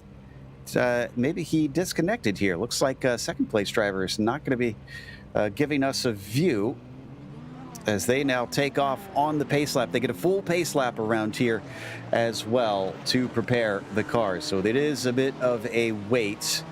And it'll be fun to watch. We've got first and second place giving us a view. Let's hope they give us a race as well. Well, I've got to think they will, Joe. These are two drivers that have been very, very evenly matched over the course of the year. The Ferrari here for Devin Horvath, going to be a little bit more nimble, a little bit lighter. It tends to be a good all-around car. But then Kwok Nin and that BMW, that car tends to really power in a straight line. So look for Nin to be very, very quick through the first and second sector of this lap. And then once we get to 3, 4, and 5, that's where I think that Ferrari may come alive. Now, what's also interesting is we have some, I guess we could call them bushwhackers in this one, because we had drivers who ran in the Pro-Am last night and are now down here in the Am category once again. They're allowed to run in both, but they probably got some valuable information, because it really is the same race over again, just it's single class this time instead of two classes in the same style of car. Yeah, exactly, Joe, and it'll definitely make things a little bit more interesting here for those drivers. Kwok Nin, one of those drivers in particular that ran last night, picked up some valuable information. He looked devilishly quick last time out, so be keeping your eye on him. I thought you were going to say devilishly handsome for a second as we watch them come down into the chutes. Kwok Nin looking very good last night indeed. So will he be able to beat Horvath? And will either of them manage to take this championship down to the finale with Jonathan Wager? Wager also on a DNF, so he is not going to score today. And yet, in spite of that, neither of them can actually get ahead of him in the points into the final round. So they've got to do their best here tonight, because it is still all up for grabs as we come up over the hill and into the heel of the boot. It's very good conditions tonight. It's 72 Fahrenheit, 22 Celsius, without very much wind at all. So no fussing about with the track being slippery, the wind being gusty. It is get on it and go. Yeah, exactly. It'll be a little bit chilly, though. Watch out for drivers to be a little bit trepidatious going into that first corner. It's a tricky corner, even when your tires are warmed up, but it'll be a little bit cool. You see the McLaren there of Fonseca just weaving back and forth, trying to warm them up a little bit. I think that's a good call from him. Just one more corner here, and then they're going to be unleashed by the pace car. Will that BMW of Quoc Ninh serve him well once again on a track that likes a very fast car in a straight line? As there goes the pace car, and the green flag is out. Great start from Quoc Ninh, and to his outside, Horvath is very slow. Pobolano already looking like he might take that second place away into the first turn, but he's pinched down. Great exit from Horvath. Behind them, not seen, well, one car backwards, two cars. That is Cowgill and Vargas off. Yeah, it looks like some pretty significant damage there to Lucio Vargas, I believe. Excuse me, I think that's Cowgill with the damage there. So that's not going to suit him well, but they're at least able to keep back and going here. Pobolano thinking about a little bit of a move to the inside on Devin Horvath, but decides not to go for it. Much like we witnessed last night, everybody goes single file once they hit the inner loop here. So nobody wants to try and risk that. And Kenny Rodriguez now in pit lane, unfortunately, taking some repairs. Down the hill once again, and Horvath, despite having a bit of a bad start at the line, is all over Quoc Ninh. Yes, he is, and this is exactly what I said. Look for Quoc to be very, very fast, going up through the S's and on the back stretch, but that Ferrari to come back into its own here in the boot. It's going to be a good give and take throughout the entirety of this race. Ninh already has a bonus point right now with that pole position.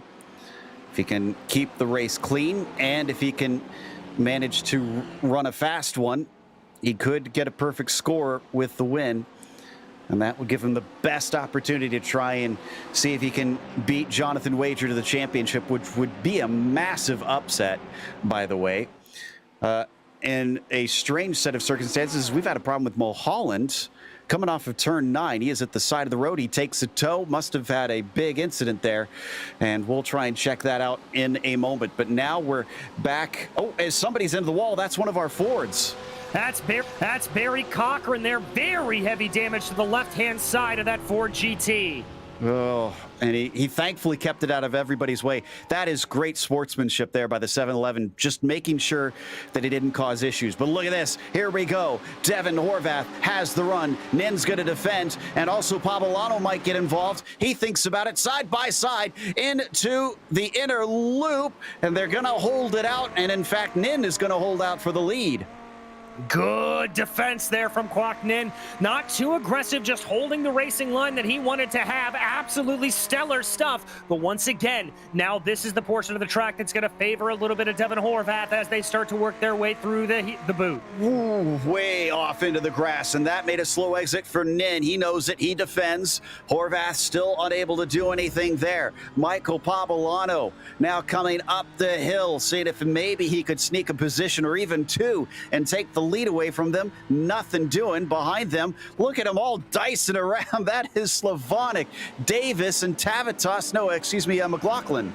Yes, indeed. Luke Davis and the Ferrari trying to get around the Lamborghini of Paul Slavonic here, going side by side up through turn 9. Careful, boys. That is one of the trickiest corners on this track. That's the 62 off into the gravel. That was McLaughlin getting a little bit sideways, but able to keep it underneath him.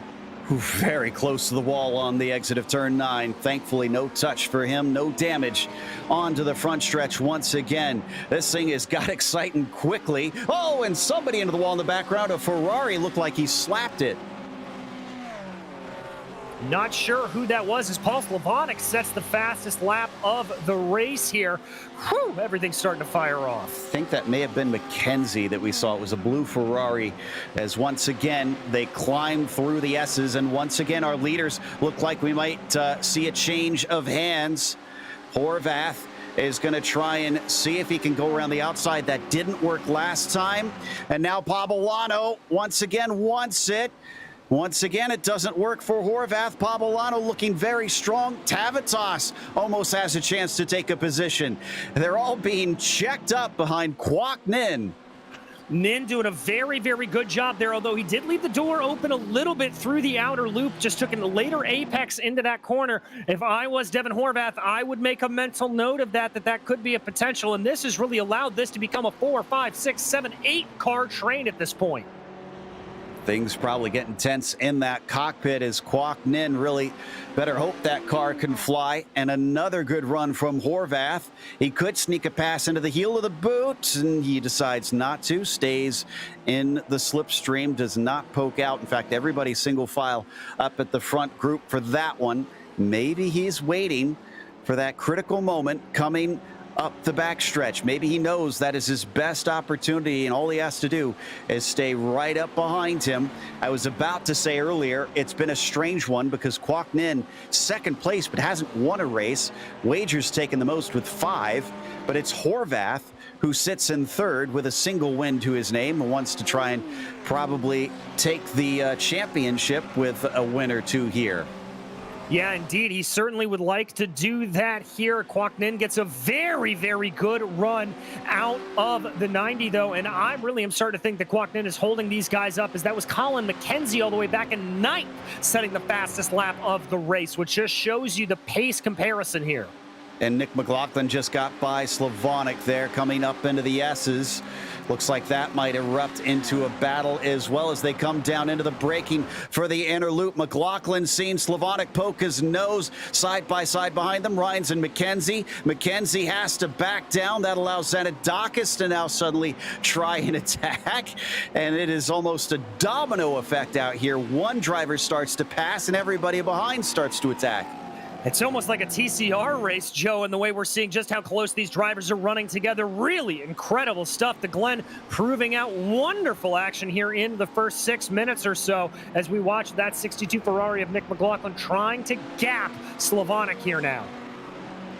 Top 5 starting to break away with Luke Davis at the back of that group, side by side here, as that's a little look from Colin McKenzie, but Christopher Rhines is going to shut him down. So if there was a touch to the wall for McKenzie, and if he was the one, certainly isn't slowing him down. As you mentioned, fastest lap last time by, and clearly eager to make up more spots. Yeah, very clearly eager to try to go. He's only up 1 position on the day, but rest assured he's going to have some more coming, I think, in that Ferrari. Back onto the main straight we go.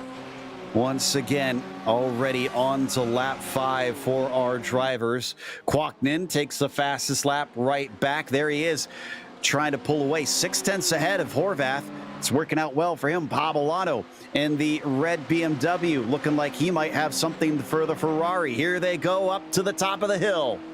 Indeed, Pabolano just going to tuck behind in that draft here. You see Horvath getting a little bit defensive. Pabolano's going to try to go to the inside. Is he going to outbrake him? He's going to try to. Checks himself up a little bit. He may have a little bit of a look here going down into the outer loop. No, he's just going to stay as close behind as he can.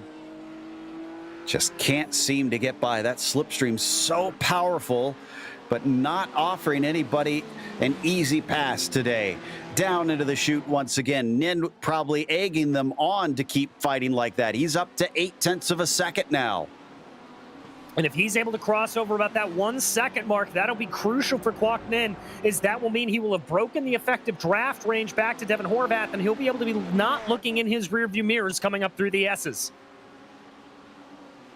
So far, we have had some definite movers, but mostly towards the back of the field. Neil Alexander up 8 positions here in 5 laps. So big kudos to our other Ford driver at this stage of the race. Coming off of turn 9 here, Pabolano remaining within 0.3 of a second of Devin Horvath. trying to make sure he doesn't break away as well. Almost a full second up to Quoc Ninh as they complete lap 5 now. And yeah, it's starting to look like that 86 has got better control of the situation. Pabolano is going to go for it down into the 90. He's not going to wait for the backstretch. He doesn't like how those passes have not been working out, but this one didn't either. No, it didn't, but he's still pretty awfully close here. He's within about 0.2 of a second. That gap's going to start to come down a little bit. This is the best run we've seen Pabolano have. Let's see which side he decides to go. If Horvath tries to force him, Horvath goes very defensive down to the inside. Breaking into the inner loop, nothing there for Pabolano. Tavitas watching and hoping that maybe a little slip up will open the door. Quarter of the way through this race now.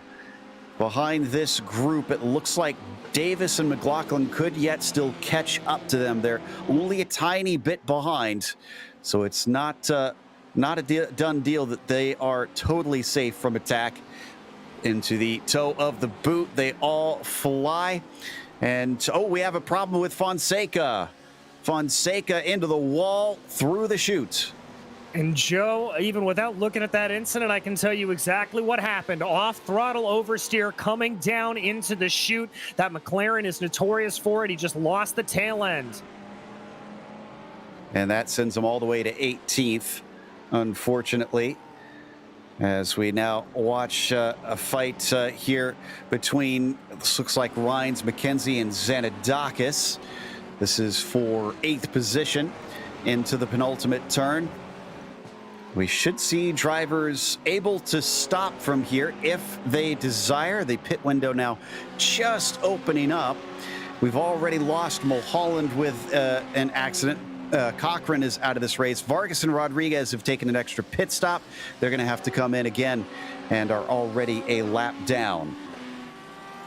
Yes, they will. I don't think we're going to see a lot of drivers opting to try to go on an alternate strategy here. You really don't want to lose the benefit of the draft running from the 90 up all the way up through. Whoa, a little bit of close battling there. That's Neil Alexander holding off Matt Hilton. Alexander's definitely going to find his mirrors full here, and I think we had a successful pass into the inner loop. Looks like McKenzie just got by Rines, as will we have another one coming down into it, and no, Alexander fends off Matt Hilton on that occasion. But looking up at McKenzie now, he and Rines were wheel to wheel, and it was McKenzie the one choosing not to hit the brakes. Exactly, and so now Zanadakis may be a little bit interested in this as well. Takes a later apex there into the toe of the boot as he works his way around, trying to see if he can get a run. We've talked about this before, but now that the runoff has been expanded on the heel, that has become a much easier overtaking opportunity. Zanadakis doesn't go for it there, but it's certainly worth a shot. So they come up and over the awkward camber of turn 9. Looks like McKenzie's starting to stretch his legs out a little bit. Zanadakis now sees Rines on the ropes. He could potentially try an attack here soon. Let's see if he sets himself up well off the final corner, looking for a good exit from this bank turn, and it's not quite there. They're going to cross and start lap 8 now. Horvath just suddenly took the fastest lap of the race in front of them as we get some side-by-side. This is between Tavitas and Davis through the S's.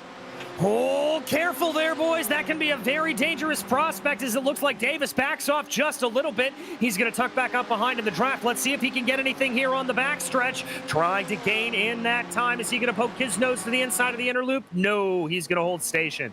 160 miles an hour before they have to slam on the brakes there coming into the inner loop. Davis didn't get the run that he needed to try and fight back on that one. And Horvath not only just had the fastest lap of the race, he's cut it down to Quoc Ninh to only 2.5 tenths now. Look at that.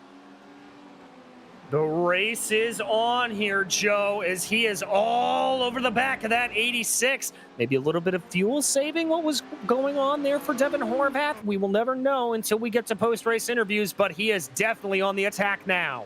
And I looked to see where he gained that. It was pretty much all through the inner loop. He just was much quicker through there compared to Kwok Nin. As we hop on board with Kwok, now with Horvath looking forward.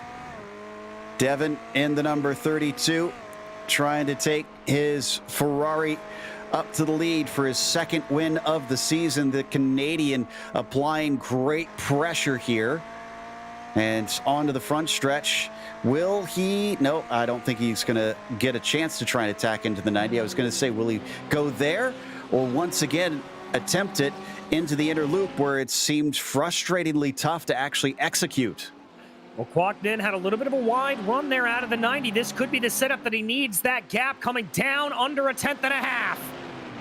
Sun coming out from behind the clouds for a brief moment to bring us that beautiful sunset here in upstate New York. But I think the run was timed wrong as Horvath had to get out of it. And Kwok Nin, though, is not strong enough on the brakes. Side by side, I said this is where he seemed bad earlier. And it looks like Horvath made some contact. He lost control, allows Pavolano to sneak by. Nice heads up there from Michael Pavolano to be able to recognize where that attack was coming and be able to pick up the pieces, move that BMW up into P2. Wow. Amazing stuff there from from Michael Pavolano to see that happening and just sneak by in time. Oh, we've had another incident, the 151. Parks it down mostly out of the way, but he starts to just about took out Vargas there. Thankfully, Vargas was heads up, saw it happening, and had enough runoff that he could go around the outside. So not sure what happened to Robert as we come back to our leaders now. Yeah, come back to our leaders here, and it doesn't look like Devin Horvath is willing to let this position go quietly. He is now all on the back of Michael Pavolano. Only about 3.5 tenths of a second in between them. That is certainly closable here from what we've seen out of Horvath. It was an interesting incident. I was able to go back. Robert went off track because he got distracted by Matt Hilton, who was also off track, but neither made contact and just, I guess, got a little fixated on the car that was off. As here we go, fixated on second place. Horvath wants to try and get P2 back. He's not done, though. Inside of the first part of the S's. He'll be on the outside of the second part, but he's able to shut the door as quickly as possible. But is Pavolano going to have a little bit of a fight back here? He's already starting to poke his nose to the outside of the inner loop, and indeed, here he comes. That mighty straight line speed from the BMW going to pay off. They both get onto the binders. Pavolano's got to back out of it. So up into second once again, Devin Horvath. Now he's got to rerun down Kwok Nin. This has been a stressful day for Kwok Nin. He leads by only a hair. He gets ahead. Then he's under attack again. Now he leads once again. Will he be caught by the immensely quick Devin Horvath? As behind them, looks like we got a bit of a battle between Pavolano, Tavitas, and Davis. Davis wants it, but he can't quite get in there. McLaughlin now might have an opportunity. Great exit coming off the toe. Indeed, this is that overtaking opportunity I talked about down into the heel. Is Nick going to go for it? No, Nick is going to stay in line here. Not a lot of drivers wanting to be overly aggressive there. Looks like a wide run for Pavolano. Here comes Tavitas. Pavolano's gone from attack to defense today now as Tavitas tries to the outside of turn 9. That doesn't produce any fruit. Let's see if he can do something maybe with an exit off of the final turn here on the track. These four all in line vying for the last step on the podium, and two of them are coming in. Pavolano and Davis are using an early pit stop. All right, so a little bit of that off-sequence strategy coming in. That's going to work wonders for Luke Davis. He's going to be able to maintain the draft around here. But look at the gap that is now separated here between Ethan Tavitas and Nick Horvath. It's about 2 seconds up the road. Certainly looks drastic now amongst them. And I think it's only going to be those two that are pitting in this time. So maybe trying to get away from all the battling that they witnessed. They're thinking that's going to do them better as we got some side-by-side action between Zanadakis and Rines. Zanadakis wins out. Oh, nearly making contact through the second half of the inner loop. Thankfully, they did not. Yeah, very close to coming to blows there. Zanadakis able to get that move done just how he would like to. Starts to try to pull away a little bit here from Rhines. The gap already growing to about 2/3 of a second. Ooh, gutsy stuff as well from Matt Hilton, who went side by side completely through the inner loop with Neil Alexander. That was brilliant stuff from the number 4, and that netted him 11th place. All right, so we are seeing a lot of elbows out here, Joe, and we're just about at the halfway point in this race. These cars really starting to come alive on these lighter fuel loads. And it looked pretty hard to try and do it before. I wonder if it was just everybody's a little too timid at the start of the race to try and make it stick, to keep themselves in there and not willing to risk the car. Now that it's halfway through the race, they know it's go time. I certainly think that is a big part of it. Let's see if anybody else decides to peel off here. No, Nin, Horvath, Tavitas, McLaughlin, all of them opting to keep on going in the straight line. That also includes Paul Slavonic as well. Yep, all just carrying on for the time being. And as we said, the battles for the top spots were kind of separated. Oh, David Morris is going to pop in. So the 21 is our latest. But yeah, Pavolano and Davis are still racing them from the other side of the track. It's just a question of if they have enough speed now that they're kind of on their own. They're going to catch up to the 151 eventually. It's whether or not they'll catch him before he decides to pit himself. Is coming through the inner loop. Yet more fun as the 62 of Nick McLaughlin sees Tavitas in front and wants to see him in the mirrors instead. Can't get by down through the chutes. He has a great run across the laces and into the toe. It's not good enough. Ethan Tavitas continuing to defend and shuts the door. That was a big check up there from Nick McLaughlin mid-corner. I think Tavitas doing a great job of just parking that car at the apex as is his prerogative. So some really heads-up stuff there. And again, this is for third currently, but we still need to see them take pit stops to get a clearer picture of what will unfold in terms of strategy. Behind them, that is Slavonic there in the red and black 528 Lamborghini. Oh, what's happened to one of our McLarens here? Is that, yeah, that is Fonseca for a second time in this race. Another self-spin, it looks like. Yeah, it looks like a solo incident, Joe, coming through the toe of the boot. So that McLaren not faring well. Oh, and this is Cowgill. And the 31 adds extra damage to the rear of the car, trying to get it turned back around. Wonder if he knows how to turn the traction control off. Looks like the answer is no. So he's going to do a nice little K-turn. Oh, no, he's going to tow. Oh, well then. That's a bit sad to see, as he could have maybe just kept it going from there. Meanwhile, Ethan Tavitas, number 1 Porsche, still holding on to third, and wow, that was a close little fight behind them as well, coming through the inner loop. I think that was Rhines and Zanadakis that we poked our noses into briefly. The 3 drivers now fighting for third on your screen, down into the toe of the boot. Slavonic hoping that maybe he can get a chance to attack here, or will he maybe try and use the slipstream once again? Oh, we understand why Patrick Cowgill did take a tow. He broke his wheel. Oh my goodness. So that's more than just a tow. That is, he might be off iRacing for a week or two. Ooh, big moment right there for McLaughlin, spinning the rear tires up, coming off. He almost had a moment just like Cowgill had, and getting into the Armco barrier. He stays out, so that didn't scare him off into pit lane from that one. But McLaughlin is pushing based on what we're witnessing now.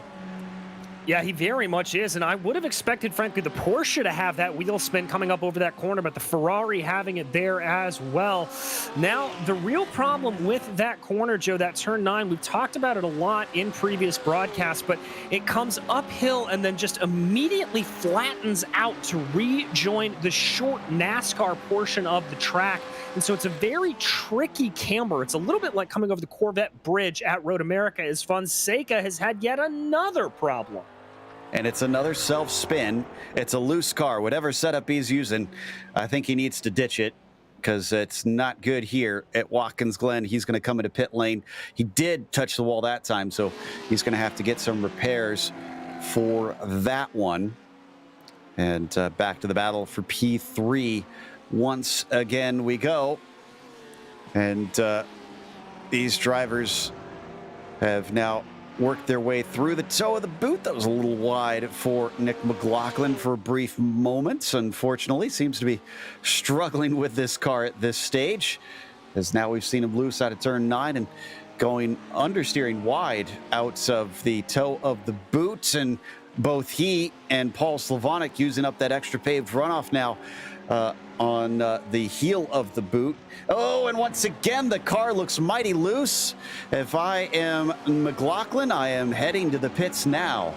Yeah, try to get some more weight in that car, refuel here if you can. Let's see if he sticks under that line. He's going to keep going, but Slavonic opting to come down pit lane. So Slavonic will likely get overtaken by Pobolano and Davis, but we'll watch. Pobolano and Davis still out there rolling, and now unfortunately they're stuck behind Robert Go in the 151. They're going to have to make quick work of him here. If they start getting checked up behind that Porsche, it'll cost them precious time in the battle. Looks like Slavonic still taking his service, still getting his fuel in the car. We're not expecting anybody to take tires. And now Slavonic is going, and Pobolano is through. So not going to be able to merge ahead of them, but he actually is relatively close behind them. Yeah, and I think Go really holding them up here. Pobolano has got to be aggressive coming up through the S's. You see that much cleaner line there from the red BMW, just trying to maximize speed. He looks a little bit far back, though. And remember, this is a battle for position. Go is not entitled to move out of the way here, so it's not like he's getting shown the blue flags or anything, but here comes Pobolano, better through the second part of the inner loop. Wonder if he was a little too close. If he was a little farther back, maybe he'd have a chance to attack. He wants to go around the outside, and that once again costs him. He's definitely being checked up here. He most certainly is. He has got to get this move done. Otherwise, this is just going to gift the race win over to Quoc Ninh. Certainly looks like it. He was already a bit behind. Speaking of which, Ninh is in this lap. Horvath is able to carry on. Tavitas keeps going. McLaughlin also as well. And hearing that Robert Go will be coming in this lap as well, so that'll at least be a little bit of a relief to Pobolano, but is it too little too late for him? I think it's absolutely too late because he's going to be very off on pace compared to Michael. So this has got to be at least a couple seconds lost on this lap alone. Ninh is about halfway through his stop. He's weaving back and forth. I don't know if he had his radio on, flashing his lights at him, not aware that he was going to be coming in, and now that's made him susceptible to Davis behind him as they come across the line. Ninh is gone. Ninh is already up the hill. Yes, he is, and now a little bit of a fight there, it looked like, between Pobolano, Davis, and Slavonic getting interested in it as well. Slavonic, remember, who was a little bit behind at the courtesy of those pit stops. He's now side by side with Luke Davis. Davis almost got shoved to the side exiting turn 1 with Pobolano to his outside, but Davis is able to get ahead. Slavonic doesn't fight. He'll stay back in what is currently 8th place, but we need Hilton, McLaughlin, Tavitas, and Horvath still to pit. Yes, we do, and Horvath is going to be the one we really have to watch. The gap's about 33 seconds between himself and Quoc Ninh, and that is going to come down to everything here. Not sure how it's going to shake out. I tell you what, Horvath has probably got a good opportunity to really stretch away from Pobolano because he was the one that was battling with him, and he's pitting in this time. Tavitas is, McLaughlin is, and we probably will see Hilton as well. That should be the end of the pit window. So what happens from here? And has Horvath gained enough on Kwok Nin to make that a race? Kwok Nin stopped, by the way, 11.4 seconds, so actually pretty darn fast. Yeah, it's definitely one of the faster ones we have seen today. Nin just getting onto the front straightaway right now, waiting here for Horvath to get done with his service as Nin is going to go on by. Easy pickings for Kwok Nin. He's been waiting for that first win this season in the GTAM series, and, well, it's still a little close. Horvath 1.2 seconds behind. That is not safe. I don't think this one's over. McLaughlin, he is a full 4 seconds behind. Tavitas a long ways back behind that, and poor Pabolano, he's fallen to 5th because of the lap traffic. Oh, and we've seen that. That's Nin! That is Kwok Nin around! What's happening? Oh, and he pulls across the track. He's going to get hit not by one, but 2 cars. Takes a tumble and lands on his lid. That is the race over. He'll still get points, but that is a massive blow to his championship hopes. Horvath sees an open goal in front of him, and someone now spinning, coming, whoa, oh, and contact. Who is that? Is that Slavonic? That was Slavonic. Unbelievable developments. Absolutely unbelievable. Not only has the lack of wager not being here turned this thing on its head, but now we've seen multiple fast drivers see their race ended immediately after the pit stops. Too much curb, it looks like. Yeah, the new curbs on the rescan, Joe, they can catch you out if you're not careful and just tries to get going. That is completely on Kwok. Unfortunately, he just made a massive mistake there, not waiting around for the other drivers to go on past. That was an unsafe rejoin from him. Yeah, McLaughlin and Vargas are the ones that make the big hits. It slows up Tavitas and puts him in a battle with Pabolano, who miraculously is now in 4th. My goodness. Some of the drivers frustrated over the radio with that one. And that just changed the complexion of this completely. Horvath has a massive 10-second lead over everybody at this point. McLaughlin now is limping around in 2nd. Well, no more, because there goes both Pabolano and Tavitas. Tavitas having to defend because of that. He, remember, got slowed up by that incident, is not able to take the spot as Michael Pabolano. And Luke Davis as well, who is also plugged up behind that lap traffic with Michael, is suddenly looking at a potential podium himself.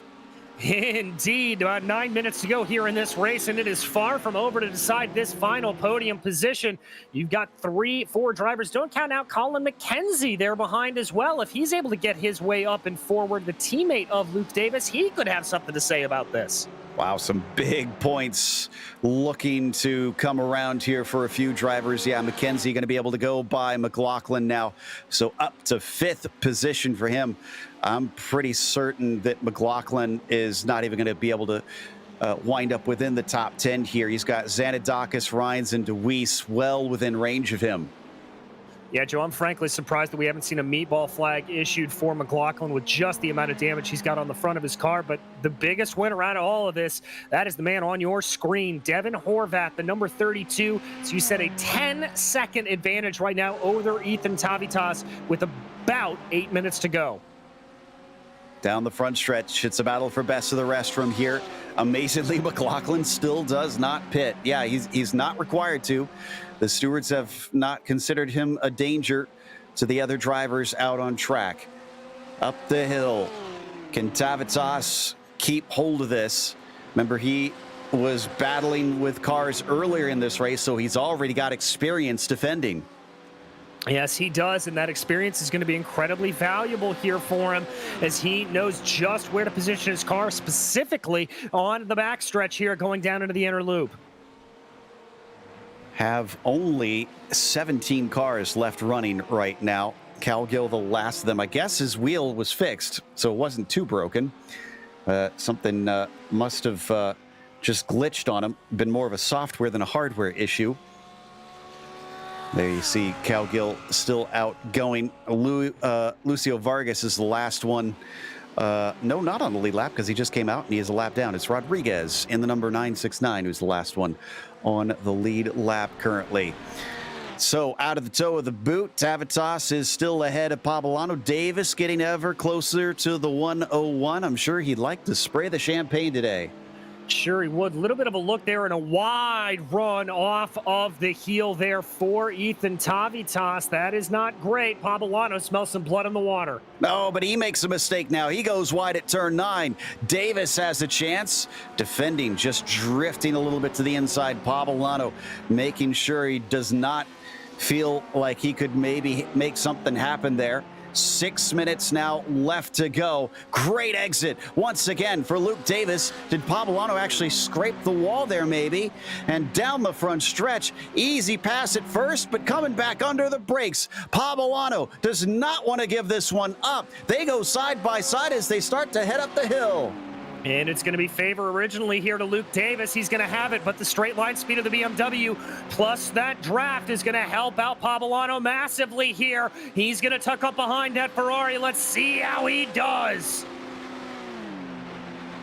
Side by side up into the inner loop, but Luke Davis gets ahead and he will now have third place. Yes, he will. So some good heads up there, taking advantage of that bobble from Michael Pablano. That will promote the Ferrari driver up into third. Pablano looking like he's losing a little bit of touch here. The gap's almost at about 0.5 of a second. And Tavitas as well, just taken off. Now those two have been fighting amongst themselves. It's an easy opportunity for him to get a great haul of points. He came into this race in 8th. He's had 2 DNFs so far this season and didn't even start the first race, so hence why he is a little bit far down the order. But he's actually, he is one of our winners out there so far, only one of 3. Both he and Horvath have managed to take wins. No, excuse me, 4 winners. Looks like we've also had one for Jason Joey Atterbury, excuse me, at the start of the season, who we haven't seen recently, unfortunately. And on to the front stretch we go once again. And Horvath now has 3 laps left to go as we got a battle here between a Ford and a Ferrari.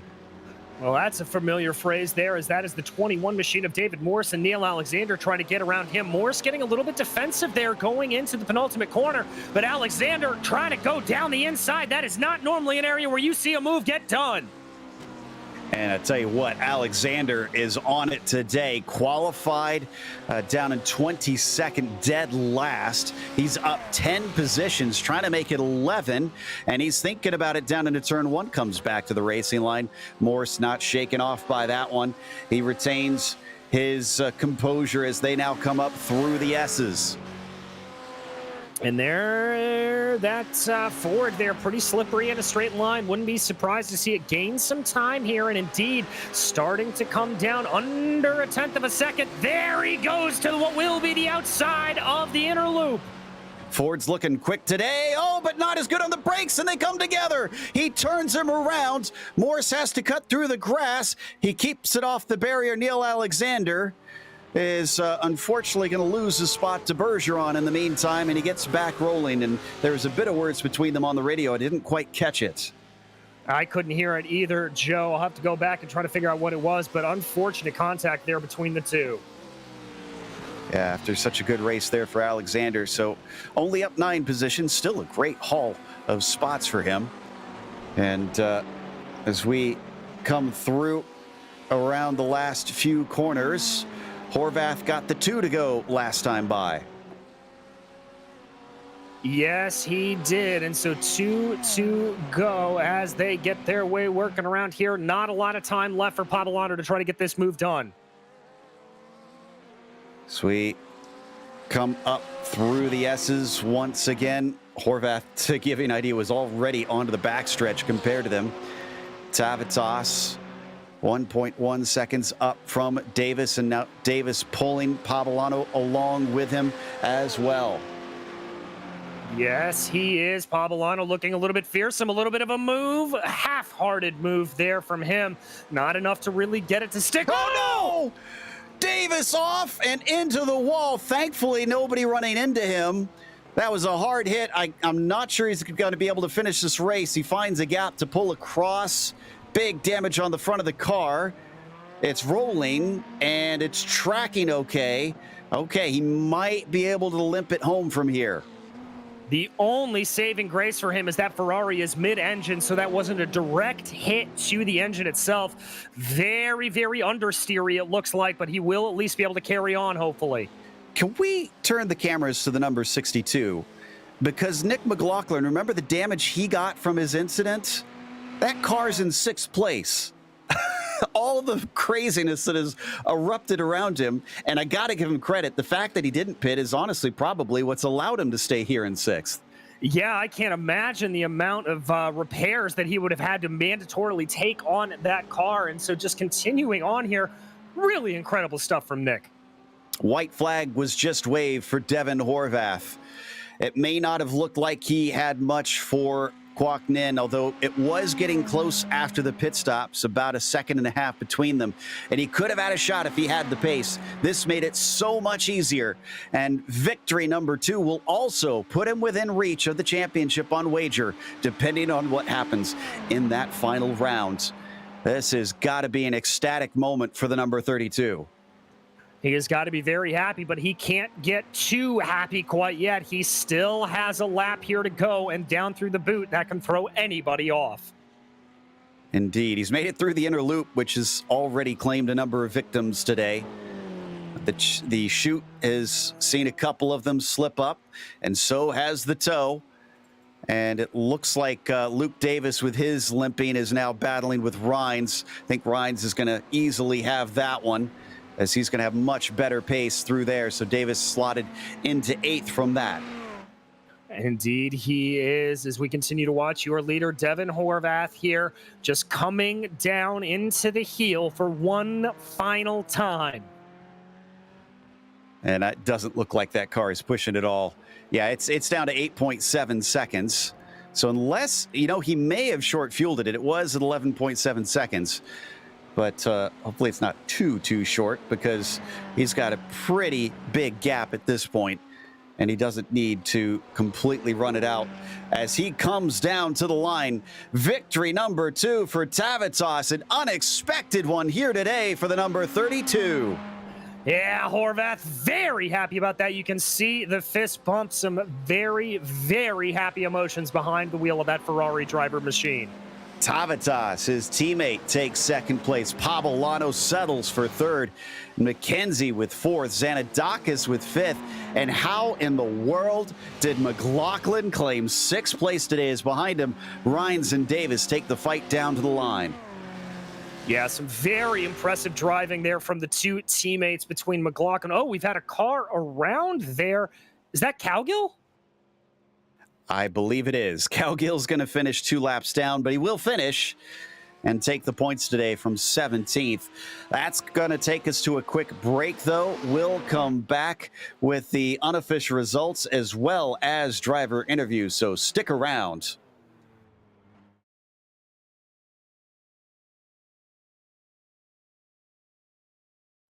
This is iRacing, the world's premier online racing game. iRacing puts you in the driver's seat to experience today's newest form of competitive motorsport, virtual racing, all from your home PC.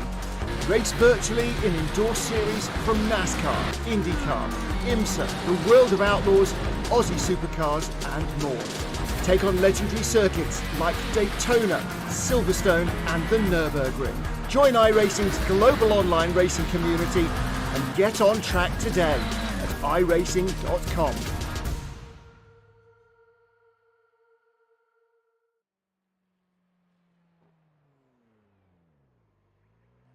Welcome back to Watkins Glen. Celebrations for the YS Motorsports Black team because Devin Horvath and Ethan Tavitas managed a 1-2 out there.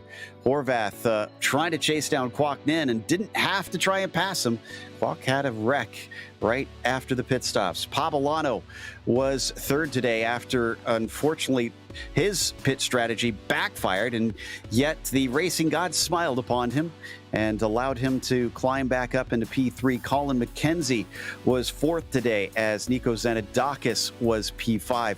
Nick McLaughlin, with a car that looked like it belonged in a modified race, wound up sixth, and Christopher Rhines finished behind him in seventh. Luke Davis, a wreck at the end, sent him all the way down to eighth after he could have had a podium. Drew DeWeese was in P9, and then Matt Hilton rounds out your top 10. In 11th, it was David Morse, followed by Sylvain Bergeron with Neil Alexander and Robert Go in 13th and 14th. Miguel Fonseca rounds out the drivers on the lead lap with Kenny Rodriguez a lap down, Patrick Cowgill 2 laps down. The rest of your finishers here, Kwok Nin, Paul Slavonic, Lucio Vargas, Barry Cochran, and Sean Mulholland, all DNFs on the day. Well, this is an interesting pit stop that we have. I've got a message on Patrick Cowgill in the text chat. He says, "Thank God for spare parts. He must have repaired his wheel in actual time and sent himself back out onto the track." That's a new one for us. Looks like we've got our winner ready to talk to us, though. Devin Horvath here to talk about what is not only an important victory, but a chance at the championship. I don't know if you're watching the points coming into this one, Devin, but that one saved your bacon. How does it feel? It feels really good. I know me and Kwok Nin were really close in points. I think we were 2 or 3 off, so I knew I had to just try to stay ahead of him and make it interesting for the last race. I did notice at the end, though, he didn't finish, so that definitely sucks, and I was hoping for a good battle at the end of the race. Well, I'm glad that we at least got to see the battle early on. It seemed like you had something for him, and then suddenly you fell back, and then you were back on it. What was going on exactly? Honestly, I don't know. I didn't really feel that strong at this track, but today I felt really fast. Felt like I had good pace. So Pablano from behind was really pushing me too, and I just seemed to get another gear and pull away from him, and it was making some time on Kwok Nin too. So I know it's probably still pretty distant because you've got a number of points that you'll have to gain on Jonathan, and he's been very fast this season. What are your realistic expectations when we head off to Monza next round?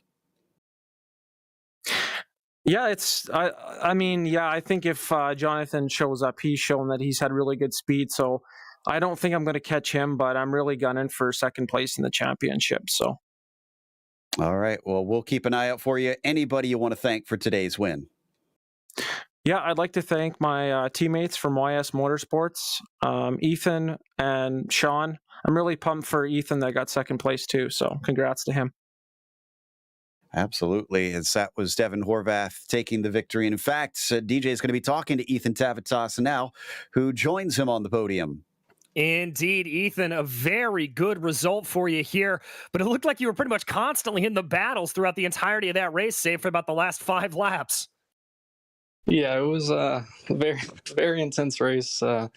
Towards the end, the tires got hot and grip started to fall off, so I was defending a lot of it, but great result for the team. Well, coming into it, obviously qualifying down in 4th place, what were your goals going into the race, and when did you start to think that Podium was going to be on the cards for you? Qualifying, I saw a wager wasn't in the race tonight, and I just wanted to make the most of that, especially getting points for the team. And then throughout the race, just trying to be consistent, keeping my head down, and it worked out. Well, I'd certainly say it did. We head to another high-speed circuit next time out in Monza. Do you think the Porsche is going to be able to put up a good fight there? Yeah, I am excited. I think the team has really good pace, and we're battling for the championship, the team championship. So I think I'm looking forward to next week. Well, we're looking forward to it as well. Ethan, anybody you want to thank for this second place here today? The team, all the hard work we put in practicing, Sean with the setups, and Devin for pushing me to go faster. Well, thank you, Ethan. That was Ethan Tavitas, your second place finisher here today. And in third, it was Michael Pavolano, the 101 machine, maybe not expecting to be there because, Michael, you and Davis took an alternate pit strategy, came in early service, and it looked like a clear track until late in the pit stop sequence where you started to catch things. What was, well, you can't say some of the things I'm sure that were being said inside the cockpit, but what was happening inside the cockpit at that time? Oh, it was just, there was a bit of frustration, that's for sure. But that's part of the race, right? I took the gamble and I saw Luke just right behind me. Like you said, I thought I was going to get clear air, but then we hit some of the folks who haven't pitted yet. And yeah, I was just focusing on my lines, trying to see where I can pass. But it just goes to show you the talent that we have here. Doesn't matter if you're at the front or at the back. People know how to drive and they know how to defend. So I'm just thankful I got third. For a minute there, I didn't think I was going to get a podium. It kind of surprised us too. I mean, coming down to the end, you and Luke had a nice little battle, and then he also fell by the wayside. How was that fight there with him? Oh, it was awesome. Right after the race, I just said, it was too bad that he lost it there because we had a pretty good battle going. At that point, I was sort of telling myself, hey, you know what? Doesn't matter if I podium or not. This battle is just worth it. And Luke's at one heck of a driver. It's just too bad he lost it there. But it would have gone to the wire. That's for sure. Absolutely. One more to go for the season. You don't have a championship, obviously, to fight for. What's your goal when we head off to Italy? Oh, just to do a great race. I haven't raced Monza a lot. I've been doing it just the last couple of days, and I really like the track. It's and I think the BMW has a good chance on there because of the slipstream that you can get. It's just I'm just hoping we could all get out of turn one on lap one. That's what I'm worried about. I think that sounds like a good goal. Well, congratulations on today's podium. Is there anybody you want to thank? Definitely my wife and kids for putting up with my obsession, giving me the time to actually do this. So almost every night. You guys for an amazing amazing work that you're doing on the broadcasting. PRL, great league. Shout out to my boys who are watching, Ryan and Mike for the support that they give me day in and day out. And the BMW Car Club of America, both the NCC gang and the Trillium gang up here in Toronto. So thank you. As Mike Pavolano repping that BMW apparently so now we've got a couple quick interviews with a few drivers of interest. DJ has caught up with Kwok Nin, who unfortunately sees his championship hopes slip away. Yeah, Kwok, this has got to be a little bit of a heartbreak there for you. A self-spin after leading the race. Just talk me through it.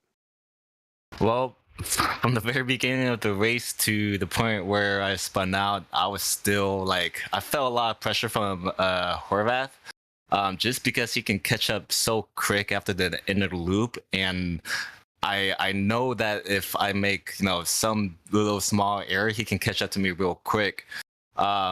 So with that in my mind the entire time, I made a big mistake and just spun off in the loop. And we were very, very upset to see it have happened to you. I mean, does this change, obviously, your mentality going forward in terms of how you're approaching races or anything like that? Or is this just sort of a one-off for you? Well, it really kind of puts a blow to my my pride and my ego, since it was so close to the championship, and from one little small mistake I blew it. But I treat every race as always trying to learning opportunity, especially if I'm on pressure and stuff. I always look back into it to see what I could have done differently. Like I could have just kind of kept my cool and defend Horvath as much as I could like I did in the beginning of the race. Well, I hear you, my friend, and we wish you all the best of luck when we head out to Monza next week. But anybody you'd like to give a shout out to here for today? I want to thank my team, my family, my partner, Joe, for telling me to put it on Chitty Chitty Bang Bang. You know, if honestly, I think that was probably a lucky background for me to keep Horvath off of me. And I also want to kind of, I do want to give thanks to Luke Davis. Me and him ran kind of some practices, which also helped me learn how to defend through the inner loop. Well, there you go. Thank you so much, Quack. That was the very heartbroken Quack Nin, who ran a great race today. And Joe, I think you've got a quick little interview as well with another one of the drivers of note, Nick McLaughlin. Indeed. And a different note, of course, a bit better one, because Nick, first of all, what made you decide not to come into pit to repair that car? And did you have any idea that you'd manage somehow sixth with that car? Well, hey guys, how's it going? The car was surprisingly quite drivable after the incident. A little bit of a tweak to the steering and a few seconds off pace, but still super drivable. I'm like, well, if I can kind of nurse this to the end and milk a top 10 somehow, I'll take it. Considering it wasn't the P2 I think I was on for if I had made it clean, but you know what? I'll take a 6, no problem with that damage. Certainly, it was something we did not expect. Is the moment where you got that damage? Yeah. Talk about that. I'm sure it's incredibly frustrating whenever those sorts of things happen during a race. But how did you rebound mentally? Hey, I don't know. I know Quack. He's a good dude. I know he wouldn't have meant to do it, but I came through the bus stop. I saw him well ahead of time. I'm like, cool. He's where he is. I'll just go around the outside, and I don't know. You don't have much time to react to that situation. And I hit him, and I was like, okay, car's still drivable. Just continue on. See where we end up. Well, I like that never say die attitude. Are you looking forward to Monza when we finish things up next week? Yeah, Monza will be good fun. It's Monza. Who doesn't like Monza? Yeah, well, I guess anybody who's there when they're up against Italians. But congratulations with the top 6 today, and we look forward to seeing you in the last round. Perfect. Thank you, guys. As Nick McLaughlin with 6, and that will in fact wrap us up. So we want to give a thank you to the sponsors, of course, starting with the Majors Garage, home of free Baseline Plus setups, 24/7 coaching, and more. Head to majorsgarage.com. Use our special discount code for Majors GSRC for 10% off. Also, ASR, they design and build the sturdiest and most durable aluminum profile racing simulation cockpits available in the market today. Visit them at advancedsimracing.com, as well as RaceLab. It helps you to improve your driving skills. Start using it now for free at RaceLab.app. And ButtKicker. Feel what you've been missing at thebutkicker.com. And finally, NinjaTrader. Visit NinjaTrader.com to get started with a risk-free trading simulator to start tracking your performance. Thanks to the companies that provide the software and hardware for our broadcast listed on your screen, and additional thanks to June Lalonde, who provides our wonderful music. Check out her Bandcamp for more great work. Thanks to the team today, DJ, Zach, and Dougie. You can find more info about GSRC at globalsimracingchannel.com or through our social media. If you check out our merchandise store, it's gsrc.storeenvy.com. We've got a link in the description below to make it nice and easy to get there. And don't forget to subscribe to our YouTube channel so you don't miss a moment. As we mentioned earlier, the Ferraris are at Lime Rock Park, and that will be a frantic final round. And Monza will be the wrap-up for the GT3s. That'll be March 1st at 8:30 p.m. Eastern. We have upcoming races for other series listed on the screen, so check those out, mark them down on your calendar. But until next time, race clean, race hard. We'll see you on the track.